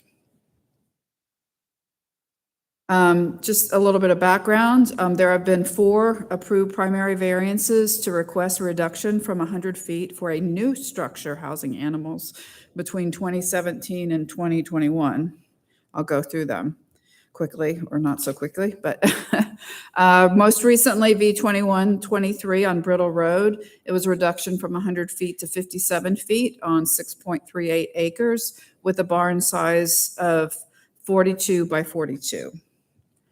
The second one was last year as well on Wood Road. It was a reduction to 25 feet on 3 acres adjacent to the Fulton County Board of Education property. And it was size was 40 by 50. In 2020 on Haygood Road, it was a reduction to 75 feet on 3.47 acres with a barn the size of 24 by 48. And lastly, in the last 5 years, V1705 Birmingham Road, 25 feet on 10.84 acres adjacent to the same property owner as applicant. So basically they had 2 pieces together, but it was to their own property line. It was a 36 by 28 structure. So that's what we've had historically in regards to new structures housing animals. I don't like to use, I may use it once in a while, but barns, many people say I have a barn, but they don't have any animals in it. It's their storage. It's a fancy name for a storage area. So I always have to ask them, do you house animals in your barn or stuff? So staff has the following proposed changes. 3 acres or more and has a single family residential residence on the property. Currently, all structures housing animals shall be 100 feet from all property lines. The proposed setbacks would be, obviously the front would be 60, side 25, side yard adjacent to a street, basically a corner. Property line would be 40 and the rear would be 50. So basically we were proposing just to have it to the standard setbacks for other types of structures. Proposed additional requirements. Any opening for ingress or egress shall be fronting away from the nearest property line that is on the structure housing the animal. All structures will be reviewed and approved by the Community Development Director consistent with the Rural Milton Overlay Zoning District. There's a section in the code that talks about, in general, what the area should look like and what the buildings should look like. Metal structures are not permitted, excluding roofs. So we would like it to be wooden or well, it would be wooden, but not metal. So we went back and looked at some possible alternatives if that wasn't something that appeases the mayor and city council. So provide for a graduated allowance for structures housing animals. For properties 3 acres to up to 5 acres. So again, we have that magic 3 acre limit where we have our large lot incentives. So that's where we, again, started with 3 acres. A 50-foot side setback, so that would be a reduction from 100 to 50. A minimum or maximum 1,500 square foot structure housing animals, and same, the other requirements needs to be reviewed by the Community Development Director and be consistent with rural Milton overlay and not to allow metal structures other than the roof.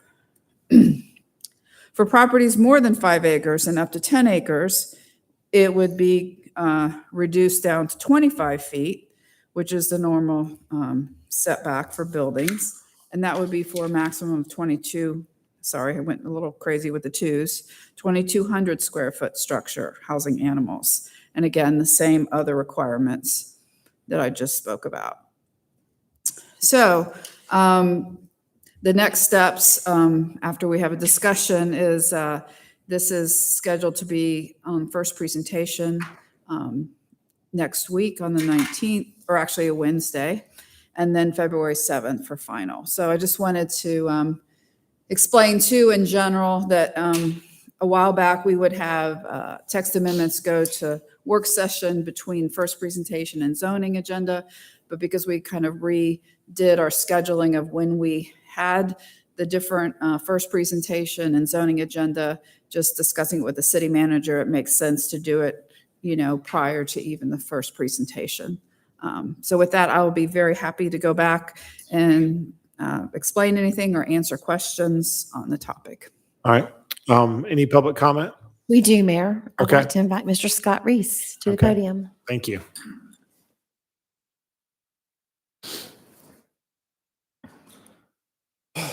Mr. Mayor, members of council, I'm Scott Reese from Reese and Associates, doing business at 13685 Highway 9, Milton, Georgia, 30004. Do we have a legal definition for a structure housing animals? I know a chicken house that has them 24/7 is a structure housing animals. So how do we determine if a barn that a horse goes in for 1 hour a day for feeding, would that be considered a structure housing animals? Why don't you keep on going on? Keep on going. Then we'll There you go. we'll So- revisit that. So, all of those big brains, I'm sure you can keep 3 or 4 mindsets going at the same time. So, I was fine with everything except I think, it should be 50 feet. If you're 3 acres or 10 acres or 5 acres or 20 acres, I think 50 feet is close enough. If it's 50 to the rear, it should be 50 from the side.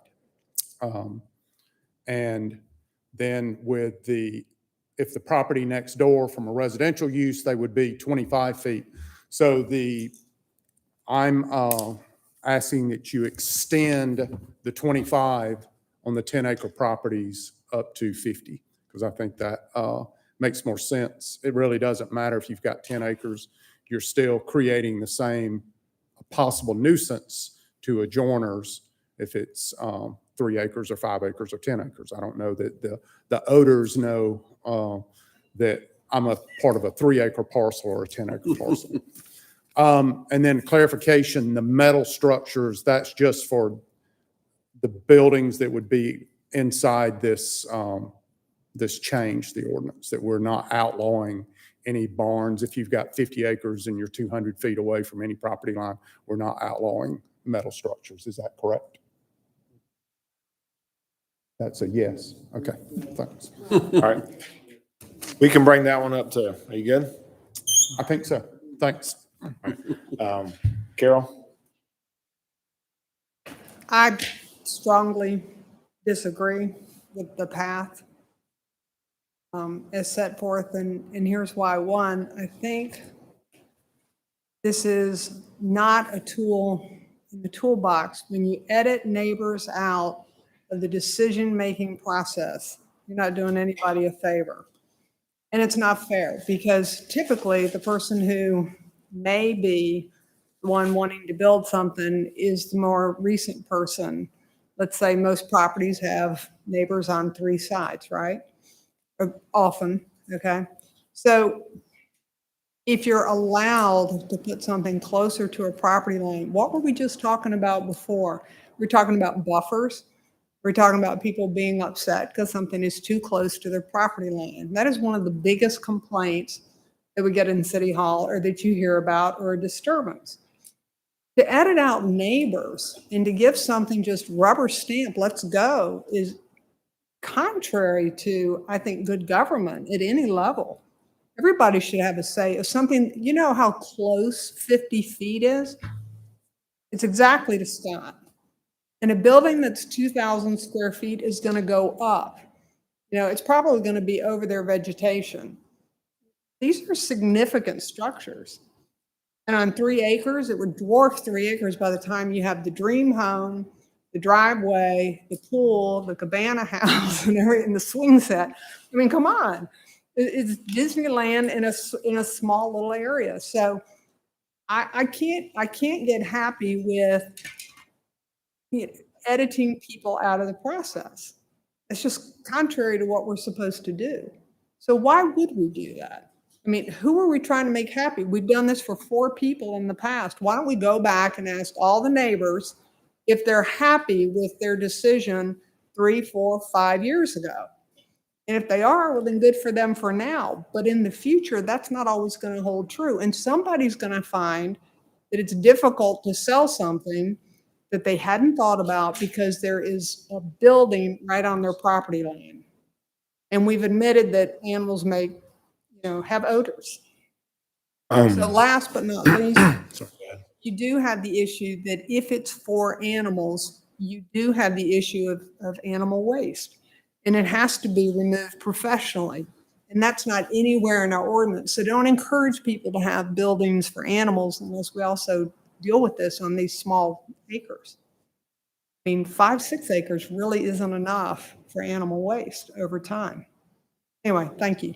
Question to staff, just to clarify, you can currently build a building within 50 feet of the property. Is there any size requirement now as far as, but not animals? I can store gasoline, I can store manure, soil, whatever I want. Is there a So if you already have a primary structure. Right. So if you have a house, the only thing that you can have as many accessory structures as you want. They have to stay outside of the 25 side, the 50 rear. As far as size, if you have a 5,000 square foot house, it says it has to be subordinate to that. So you could have a 3,000 square foot detached garage at the 25-foot setback behind the house or next to the side of it. But really all we're saying is you can't have an animal on it. But it just, so you know, it is limited to the side of the house or the rear. Right, okay. You can't have it in front of the house, which structure housing animals, you can. Rick? I would think when we increase the acreage, you would not decrease the side setbacks. To me, that's counterintuitive. If I've got a smaller thing, I'm keeping it 100 feet away. But now I've got more acreage to deal with, but I'm going to put it right on top of somebody's property line. That for let's say it's a barn and it's going to house animals. We don't know right now. We don't know who's next to it. There could be someone who already had their property, and what Carol said, I just would be concerned. 25 feet is not far. 50 feet's not even far. I think for putting an animal, a structure that's going to house animals, I think we would want to deal with it. If they want a variance, deal with it through the variance process, which I think we've done in the past, correct? Well, that was we've had 4 situations for new structures in the Right. last 5 years. Right, Yes. not existing. That would be my comment, kind of to echo what Carol said. I would think that we'd want to be more careful, because if you get a 2-story structure right off of your property line that's going to house animals, I could be looking at the back of that, and on how my house is situated, I've got it right on my line. And that, once that's built, it's not going to go away. So I would think that's where maybe the variance process allows you to actually address it, and have the input of the neighbors and then go through the process. I mean, I would say my only point is they can currently build any building they want now. So we don't allow them to go through the process. So we would only allow them to go through the process if they're going to house an animal, I guess was. Then I think you get into, like Carol said, you get into waste and smells and everything else in a barn. Yeah, I think for this that we're looking at, I would say, I think you need to keep more of a buffer, not less. Paul? Yeah, I'm not I guess I'm missing the point as to what's the underlying driver behind this. We just finished a conversation a minute ago about an AG1 special use where we're concerned about the neighbors, of what happens to the, their view shed. And here we're talking about encroaching with another building, even if you have more land. We're looking at incentives for larger lots to actually be able to have less space between them and the neighbor. So what's, and there's only been 4 of these in the last 5 years. What's driving the need for this change? I don't get it.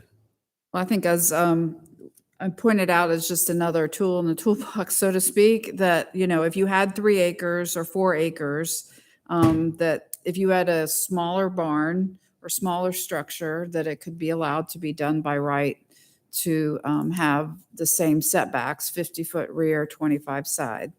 So that was But the the differentiation thought. is because it's an animal versus a non-animal, to Peyton's point? Is that the big Right, difference? it's, right. Yeah, so that's what I thought. And so my answer, my opinion on that is when you've got something that potentially introduces more issues for a neighbor, like animal waste or farm machinery or whatever it is, than other lesser significant accessory structure, why are we looking for ways to put it closer to the property line? I'm not. So that's my direction back to you is I don't think I can support that. Initially, it was another tool in the toolbox, try to encourage equestrian uses on these properties Well, I think- and of limited size.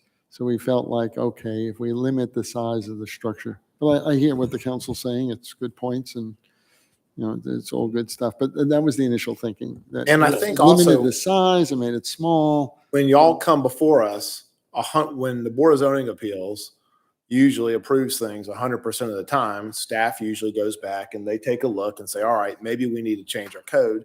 Now, I personally thought we had a lot more than 4 in the last 5 years. That's just my personal opinion. And I also am someone who believes if you have 5 acres or 10 acres, they want to build a barn that houses an animal, and then they can build a barn that houses a farm equipment.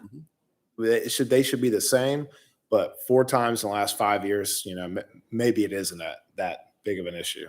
So, Yeah, and I think it's one of those, you look at what's happening to land desirability out here, and some of the more recent successes with large lot development, thinking about the homestead in particular, where not too many years ago, people were saying, oh, that's never going to happen. You're never going to get that kind of demand. You're never going to get that rate per acre. And people are not going to be wanting that kind of property sizes. And lo and behold, it's almost sold out, if not already sold out. We need to take that as an example of it's a pretty hot commodity. Land is a pretty hot commodity out here right now. We don't need to be looking for ways to make it more uncomfortable for a next door neighbor. If you want all this stuff, buy the appropriate size property for it. And then- Bingo. And I will say, we have been very successful with the large lot incentives that are in place right now. They've been, Yeah. been, And if somebody needs been very a variance, attractive there's a to the process for that. And then we go through the variance process. Andre? Can I ask a question? So the 4 that had the variance that had to go under 100 feet, what were some of the reasons driving the change in that distance? I don't have the reports in front of me, but usually it would be because of the shape of the lot, or there may be issues with, there may be their primary house is in the way. I'd have to go back and Okay. look at it more. But Yeah, most of mostly those were lot. on a It's- 3 to 5 acre lot? they were Or mostly lot configurations. The one where he went from 100 to 75, I remember that case.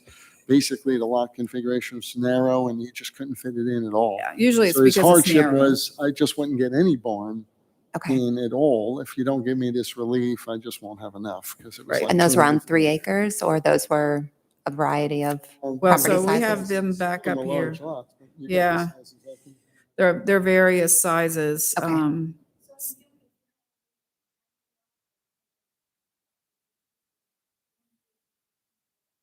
Both sides. Okay. That's why there's a variance process. Mhm. So obviously, Lot yeah. configuration problem. Yeah. Or like Robin's saying, on some of them, the main residence is there and they wanted them in the front yard and they don't want them to block the main residence. So they wanted to shift them over to one side or the other.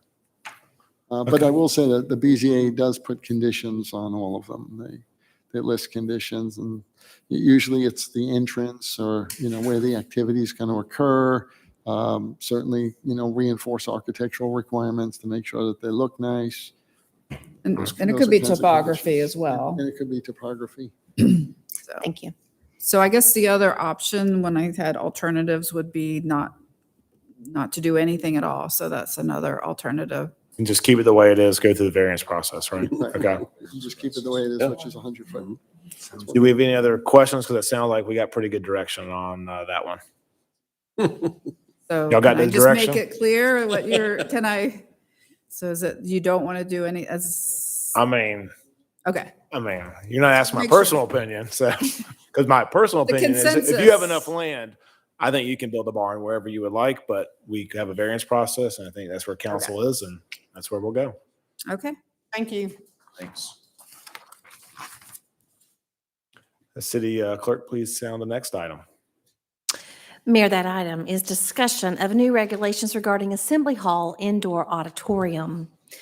Robin, can I go ahead and read all of the items, or should I go one by one?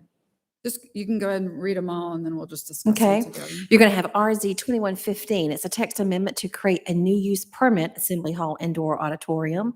It's section 64-1846. The next is RZ 2116. It's Article 19, Crabapple Form-Based Code, Article 6.1 definitions to define Assembly Hall Indoor Auditorium. Next is RZ 2117, Article 20. Yes, that's right. I have to make sure. Deerfield Form-Based Code, Article 5, Table 10, Specific Function and Use, and RZ 2118, Article 20, Deerfield Form-Based Code, Article 6.1 definitions to define Assembly Hall Indoor Auditorium. Robin? Okay, so again, I'm back again. So as I stated, there's 4 different text amendments, and I'm just going to discuss it more in a logical sequence so it's more understandable. But the purpose and objective is to provide a new use permit, a definition, and to clarify where allowed within the Crabapple and Deerfield form-based codes for Assembly Hall Indoor Auditorium. The objective of these text amendments are to codify the use of Assembly Hall Indoor Auditorium within the city of Milton. So just with a little background, at the November 30th, 2021 Community Zoning Information Meeting, there were no comments on this subject. At the Planning Commission, they unanimously recommended approval of all the 4 text amendments at their December 15th meeting, with some minor amendments that did not materially change the text amendment. Historically, there has been one assembly hall located in the city on North Main Street in the Deerfield Form-Based Code area. It ceased operating in 2020. It was allowed by right within the T5 transect zone. Within Crabapple Form-Based Code, a use permit is required within the T5 and T4 open transect zones. In 2012, when the Form-Based Code in Crabapple specifically was adopted, the necessary use permit was not created, and therefore that's where we are today. So this is, it's not the easiest to read, but so currently we allow by use permit this indoor auditorium in T5, which is the darkest purple, so that's really easy to find along 372 Birmingham Highway and Crabapple Road.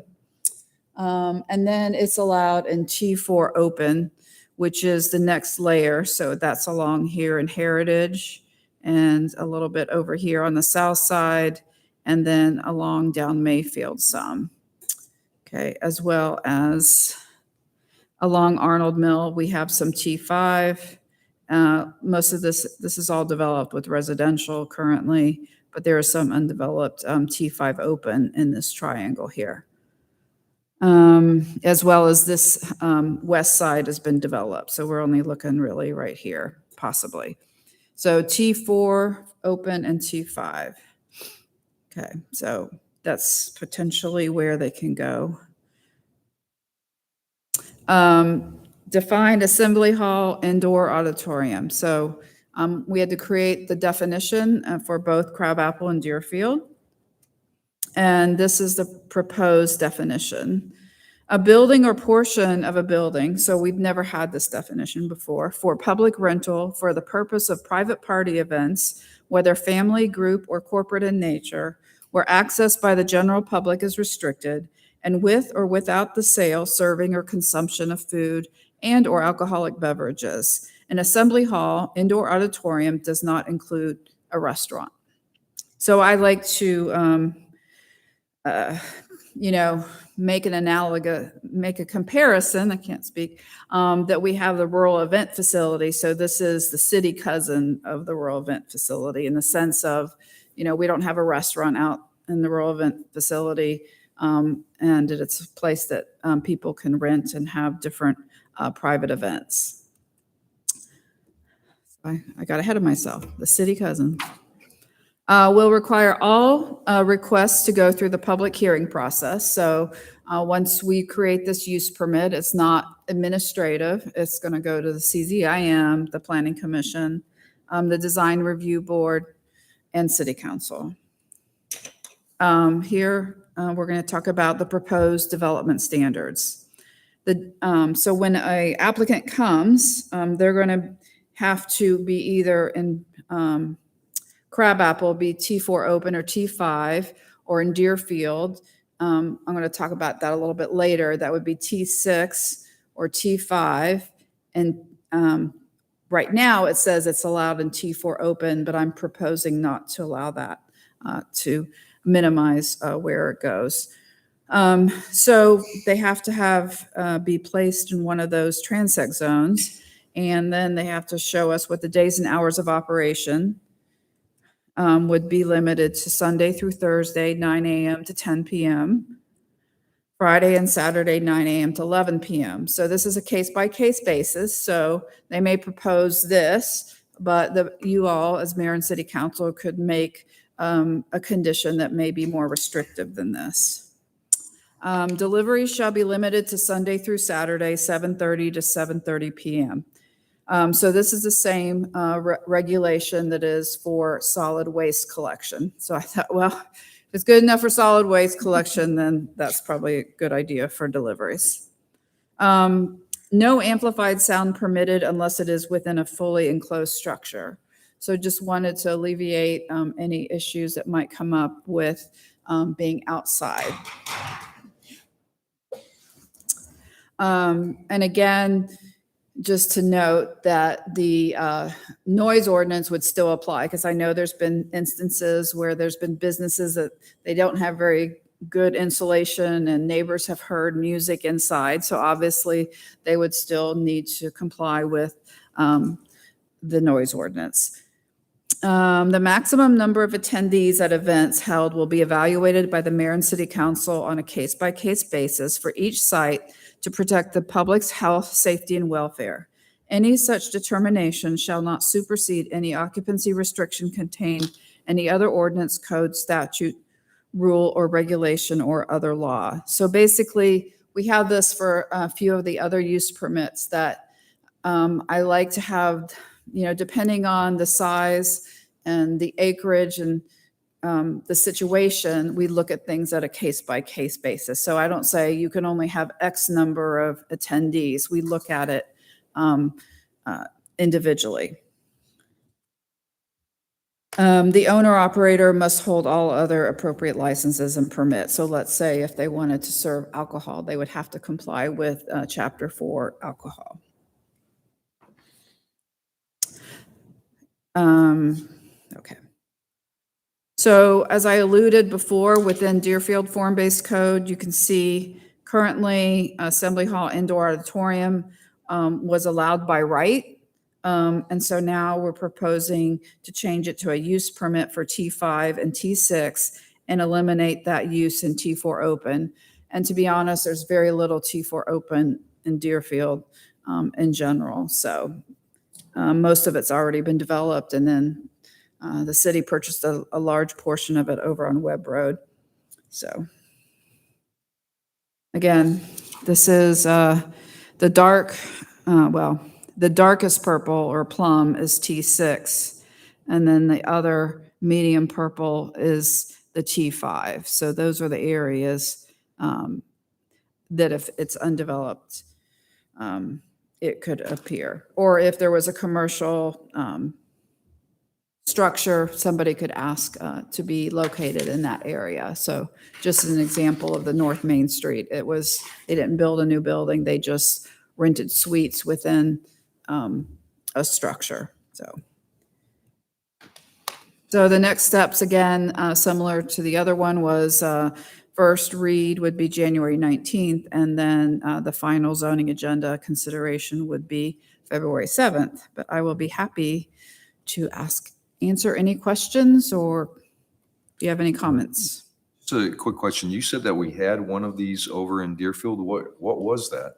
Where was that? It was over in the shopping center on Highway 9 on the left-hand side. What else is in that shopping center? Well, there's the consignment furniture that's it. store If you're that heading sits in front southbound. of it. It was On behind the it. left-hand side, on the north. It was, and they were good residents of Milton. But that was one of the concerns I had when I first learned that existed. I do have, from my old life, we had problems with assembly halls turning into de facto nightclubs, being rented out for large parties, things along those lines, which turned into very different situations than you would anticipate. Very different. The place that operated on Highway 9, they operated very nicely. I mean, there's no indication of how they managed, but it does leave us open to that kind of situation, and that was one of the impetuses behind this. Also, additionally, what Robin said, we talk about a use permit, but one doesn't exist. So having that use permit required in anywhere it's allowed would give the council the ability to very closely regulate something like this. I like it because it actually goes through the formal process, so it's public and review. Right, so if you look at the map, I have the pointer down at it right here, down on the lower part. So right in this area, that's where it was. So, Andrea? Robin, I had a question. Can you go back to the slide with the hours that are proposed? And I was just looking at the Sunday hours till 10 p.m. Is that something that was the kind of average hours that you pulled from somewhere else that we have as a 10 p.m. closing? Yeah, I or had is that? looked at some other resources, other jurisdictions with their assembly hall. But again, we can adjust that if that's what you'd like to see from for the development standard, or it can be dealt with on a case-by-case basis. So, In other words, the council can make it more restrictive during the use permit process. Okay, thank you. Yeah, I was just curious. Usually Sundays, there's a earlier shutdown period, but I was just curious. Paul? Robin, did I hear you say that if there's going to be a use like this, that the proprietor is the building owner, or can it be sublet? it can be sublet. They don't have to own it, no. And so it's the subletter, the leasee, would be the one coming before us to go through the process. Correct, yes. And so would you anticipate, or what kinds of uses are you seeing in other surrounding jurisdictions? If we only had the one experience here, is it things like churches? Is it like startup churches, or is it, to Steve's point, a temporary, with the things that you put on, it probably couldn't be a temporary nightclub if you can't have alcohol and can't have a restaurant. What kind of other uses are you seeing?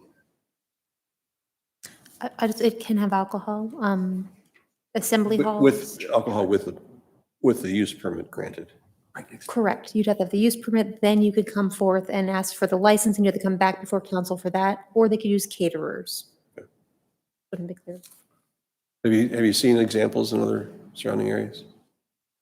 Be honest, no, I haven't looked at other jurisdictions surrounding the area. So it's more of a protection to ensure that we don't get something we don't want. It is. I think for the city of Milton, you would be thinking more the lines for like meeting spaces and things along those lines, where you can control it, as opposed to someone renting it out for a Suite 16.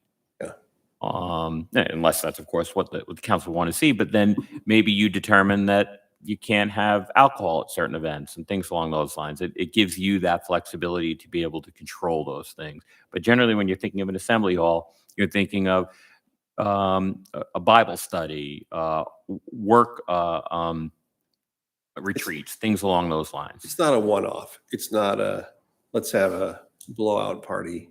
It's going to be a use permit for an ongoing business. Right. Or an ongoing relationship with a church or a Boy Scouts. Or a wedding facility that I think like Roswell has a lot of wedding facilities that are in more urban area. I think we keep on thinking about the rural.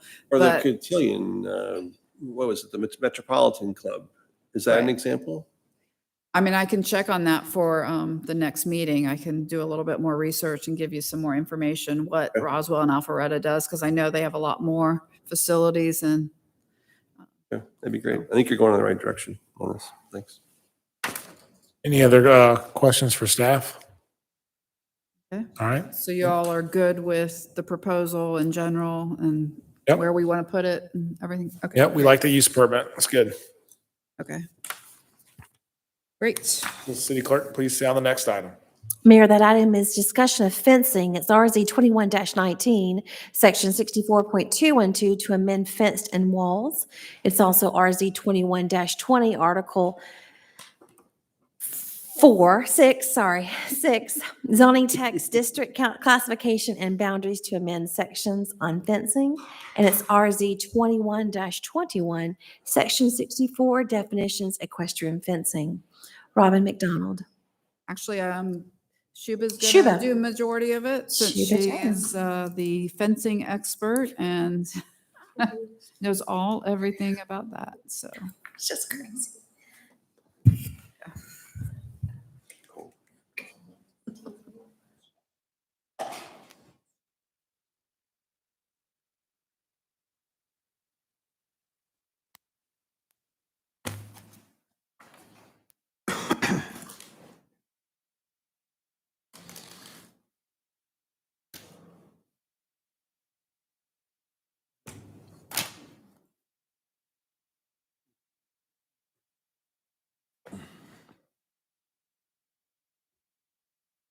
Good evening, Mayor and Council.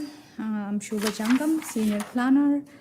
And I'm having today a discussion of fencing text amendment to the zoning ordinance RZ 21-19, 21-20, and 21-21. So I'm told that you don't have a redlined text amendment document as such, so I'm just gonna keep it to the conceptual level. And as you know, this is just a discussion. We will be having presentations, formal presentations later. So the goal of this text amendment or the series of text amendments is to streamline the fence regulations in AG1, R1, R2, and R2A zoning districts. And one of the objective is to expand the definition of equestrian fence to clarify the finished side of wired fence. And I'll get to why we are doing this in a minute. The second objective is to strengthen the regulations to prohibit opaque fence along the exterior street. Objective number 3 is to add the requirement for intercom system of private gate 15 feet from the right of way. So we have had community zoning information meetings on November 30th. We had no comments, and we presented this text amendments to Planning Commission on December 15th, and they unanimously recommended approval of the text amendment. So going back to why we are doing this. So currently we are seeing that we allow opaque fences on exterior street as long as the fence is not visible any time of the year. So we have seen cases where, we have asked for a variance and with the argument that if we put a landscaping in front of the fence and it's not visible, we should be allowed. So we have had 3 cases this year. So the staff is recommending that we add another requirement to this particular issue, that opaque fences should be allowed outside the 60-foot rural view shed, in addition to previous one, that as long as it's not visible from the exterior street. That is actually the core for doing all this. Obviously, we are taking this opportunity to clarify other things and fix some of the cross-references in the text amendment. And we expect, or we hope you guys approve this text amendment. So going step by step, first we will, I'll just explain that how we are actually updating the definition. So equestrian fencing is already defined in our code, and it's defined as equestrian fence means for fences made from the treated or painted wooden board nailed or screwed to posts, split rails with rounded ends that slide into holes in posts, composite board, and minimum 4 inch by 4 inch for posts. The height shall not exceed 5 feet from the average grade and may include a 3 or 4 board configuration with parallel or cross design. Color shall be black, dark brown, or white.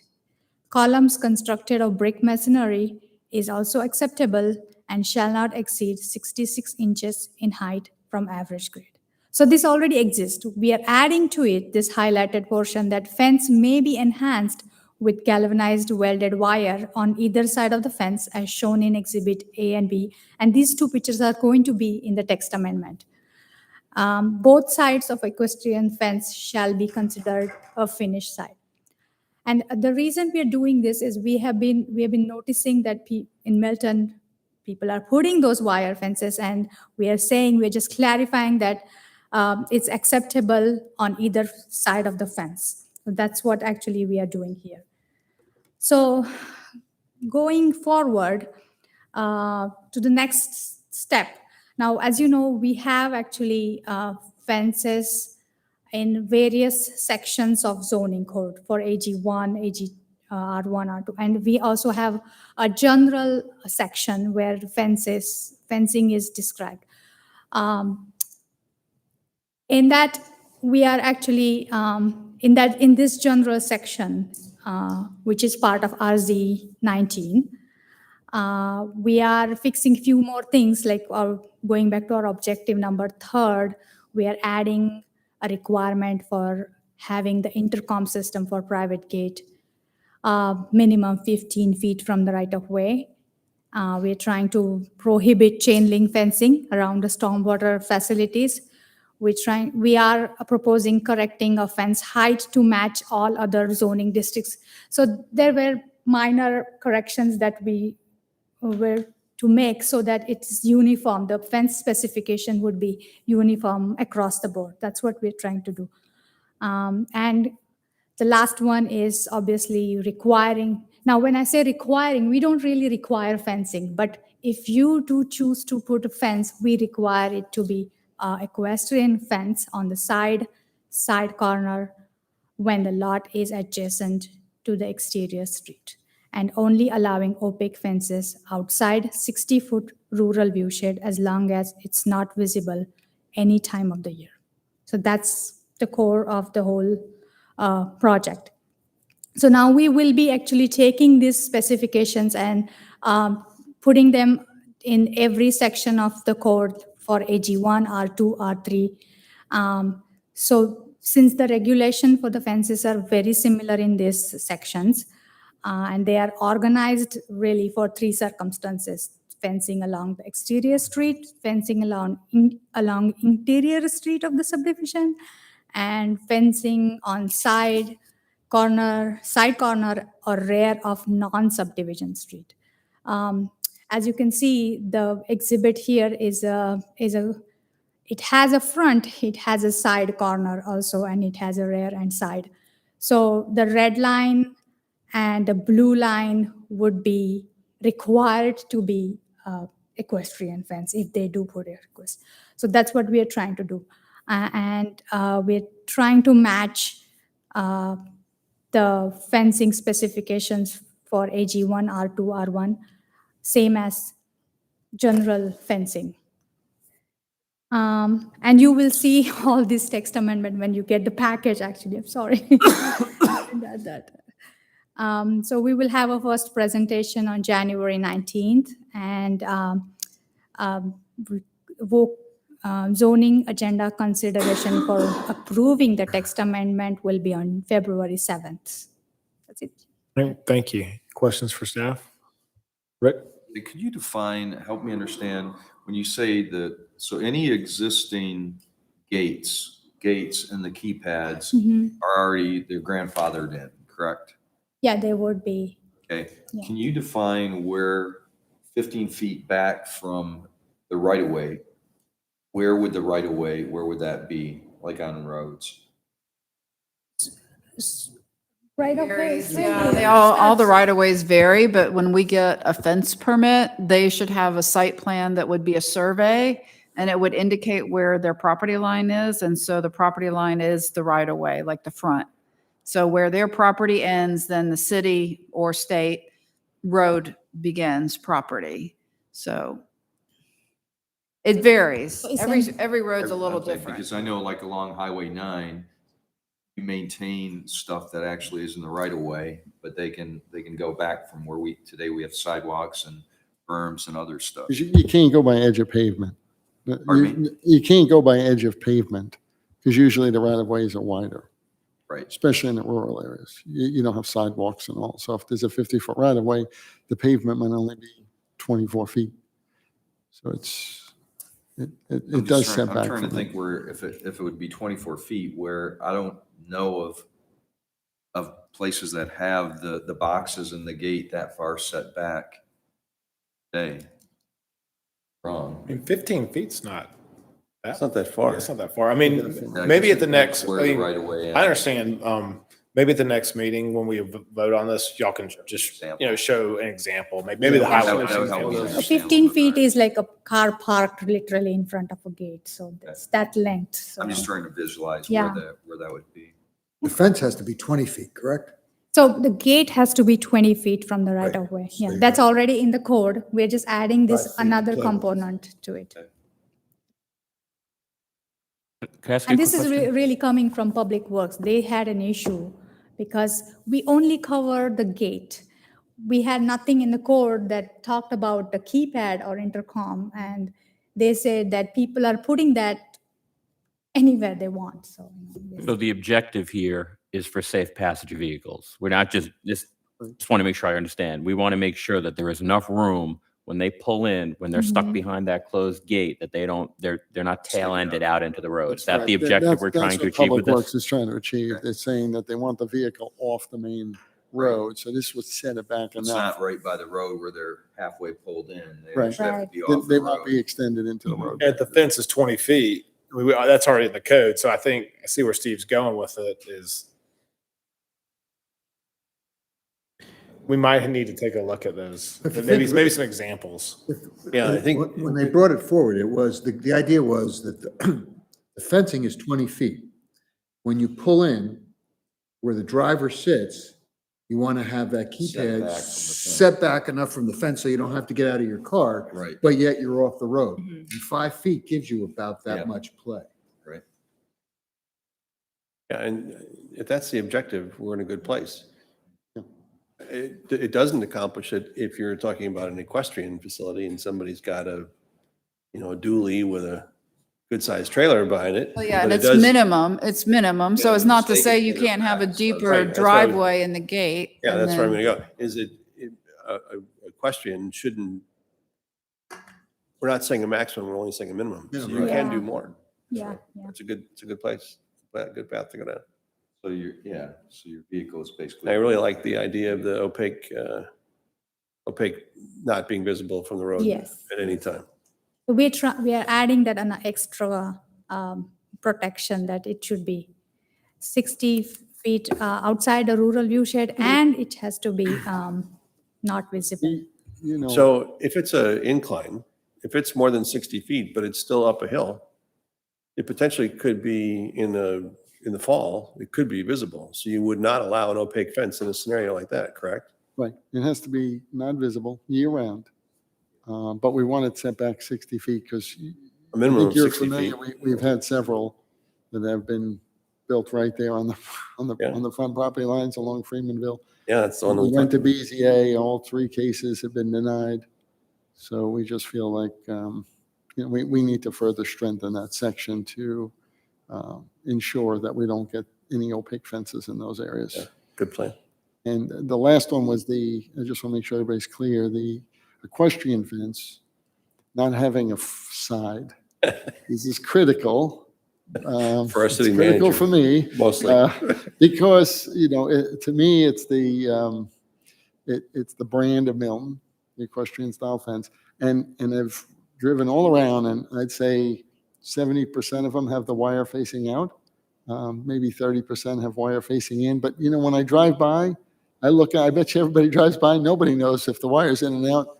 I've asked some people, look, and they've said, no, my wire's on the inside. And then they've emailed me back and said, nope, you're right, it's facing out. And we also use it as a pool barrier. So it's kind of critical that I define this correctly so that we don't get challenged. Because otherwise it would really make a lot of fences non-compliant. It would force people to go to iron fence or stockade fence if we did do it this way, because they'd say, gee, Bob, you're not allowing me to have a fence that operates properly or used. It's really been interchangeable since the start of the city. Since I've been here, we've never regulated it. But I'd like to solidify it, make sure we document it so we don't get a formal challenge. Thank you, Steve. You got something real quick? Or Rick? So finished fence for an equestrian fence could be either side. I know when you do in residential, you've got to have, the good looking side has to face your neighbor if you're building it. Right. And the structure has got to be on the inside. Right, You're saying- which is more of like the opaque fence. Right. Commission. So what happens is the slots, the supports and all on an opaque fence, yes, that should be facing you, and the nice slots should be facing the outside. But an equestrian style fence, as much as I've studied them around Milton, we've just interchangeably allowed, we've never regulated, and we've interchangeably allowed people to build them both ways. And quite frankly, when I drive around, I have to literally walk right up to that fence to really ascertain whether or not the wire is facing inside or outside, whether the wood slots are inside or outside. It's just so interchangeable. Some people have no wire, but they just put the wood slots on the inside. Some people put it on the outside. Most people use wire. All pool barriers use the wire so that we can utilize it as a pool barrier. Otherwise, I can't utilize it. So if they say the wire can't face out, it's the face on the inside of your property, then I can't use it as a pool barrier anymore. And almost everybody is. I think we've almost gotten to the point where every resident in Milton has a pool. If not, I'm almost willing to buy them for them just to get them done, because we see 20 a week, and I'm almost like maybe one day we come here with a code text amendment that just says every new resident has to have a pool right away, so that I get this done. I don't have to have pool permits, because we see 20 a week. With COVID, so many pools are coming in. Yeah. They're coming in. But anyway, that interchangeability is very important, I think, for the city of Milton to maintain the brand, to maintain that equestrian style fence, because it's really who we are as a brand. I think that's important. All right, Steve, got something? 2 questions. The first, on these 2 pictures, it appears that they have, I'm sorry. The 2 pictures on my laptop. The pictures in the presentation, if you could go back to that. Very I wasn't. There we go. Thank you. The galvanized wire appears to be painted. Are we going to require that? Yes, you have to That way paint it it blends in. white, brown, or black. Yeah, the As a same fence. as the fence colors.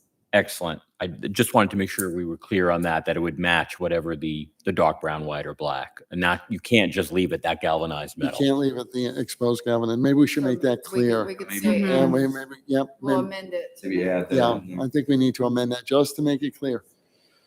Make sure that they paint it that way. Does stand out. White would be interesting. Yeah. So, no, it has to match with the whatever. Galvanized would be it. The black and brown definitely makes sense, but maybe we should just feel out that white one. Yeah. Do you want it to be Painted defended, white. metal to be white? No, galvanized white wire. I don't know. Yeah, y'all go back and think I just about want to that. feel, one. I just want Yeah. to, it does make a difference if you have black or brown or dark brown and you don't paint the Oh, yeah, wire. it black, makes a big yeah, difference. 100%. White, I wasn't thinking about. Yeah. I'm going to run out the, I think between- when it's black, it's more of invisible. Pretty much, you don't see it at all. Yeah, I almost think white doesn't, Yeah. I wouldn't, It might not work on that one. yeah. So go back, think about it, but any The other other, piece, if I could, if we can go back to the final picture, I just want to make sure that the council has a firm understanding. For the red, what kind of fencing could the homeowner, Equestrian. only equestrian, within a subdivision? Yep, that's a Because front. it's the front. For green, which is between the two neighbors within a subdivision, what kind of fence can you have? Opaque. They can have. it can be. It can be opaque. You can have wrought iron, blah, blah, blah. You can really have, Wood, as barbed long as wire. it doesn't exceed the height requirements and Right. things along But those it could be a lines. wood stockade fence. And if And it's with, blue would have to be, The Equestrian. equestrian, the blue and red are the same in this picture. yes. But I just wanted to differentiate between the front and side corner. Not criticizing your color usage, just wanted to make sure that we all understood what the implications were. well, Just on the chain link fence, it says we cannot have chain link fence around, was it just water retention? Yes, around the stormwater, well, there was a sentence in the general section that it was allowing it, so we're taking it out. And are we suggesting what it has to be, or are we only saying it cannot be chain link? It cannot be chain link. That's There's what. there's a little bit of conflict. That's why we're changing it, because there's some portions of the code that call out the stormwater management should have an equestrian style Yep. fence, and then there was still some leftover stuff that said Yep. it could be That's why I was asking. the other. So that's why we're getting rid of it, yeah. It'll have height requirements, it'll have, structural requirements. It just won't be chain link. And depending on the construction of the pond, so what I've been trying to do is get people to build the ponds where the fence wouldn't even be required. So Yeah. if I can get the right slopes and the depths, and so I've been pushing a lot of people to do that. A lot of people try to concentrate these ponds, so we don't not allow walls, so you cannot build like a tub. So you have to kind of make it look more lake-like and bring it out and make it more of a feature. Yep. And good. we've really been working on that. We've been pretty successful with that, even trying to get rid of the fencing around it, just to Excellent. make it look more, like a feature in the development. Good deal. Thanks. all right. Any other questions for staff? Okay, I think that's it. Thanks, Shuba. Thanks. Is that it? All right. That concludes the work session, and I'm not going to say what city clerk put on there. She It's all right, said, Mayor. I'll she do said it go for you. dogs. And Go dogs. I can do that. Hey, how about you? Hey, city clerk, can you bark? Is that what you do? Does anybody know the score? She did it. I want to hear. Wait, That's is a it- work session. Has anybody been monitoring the game? Anybody know the score? Can't. Only imagine you and after. Only imagine.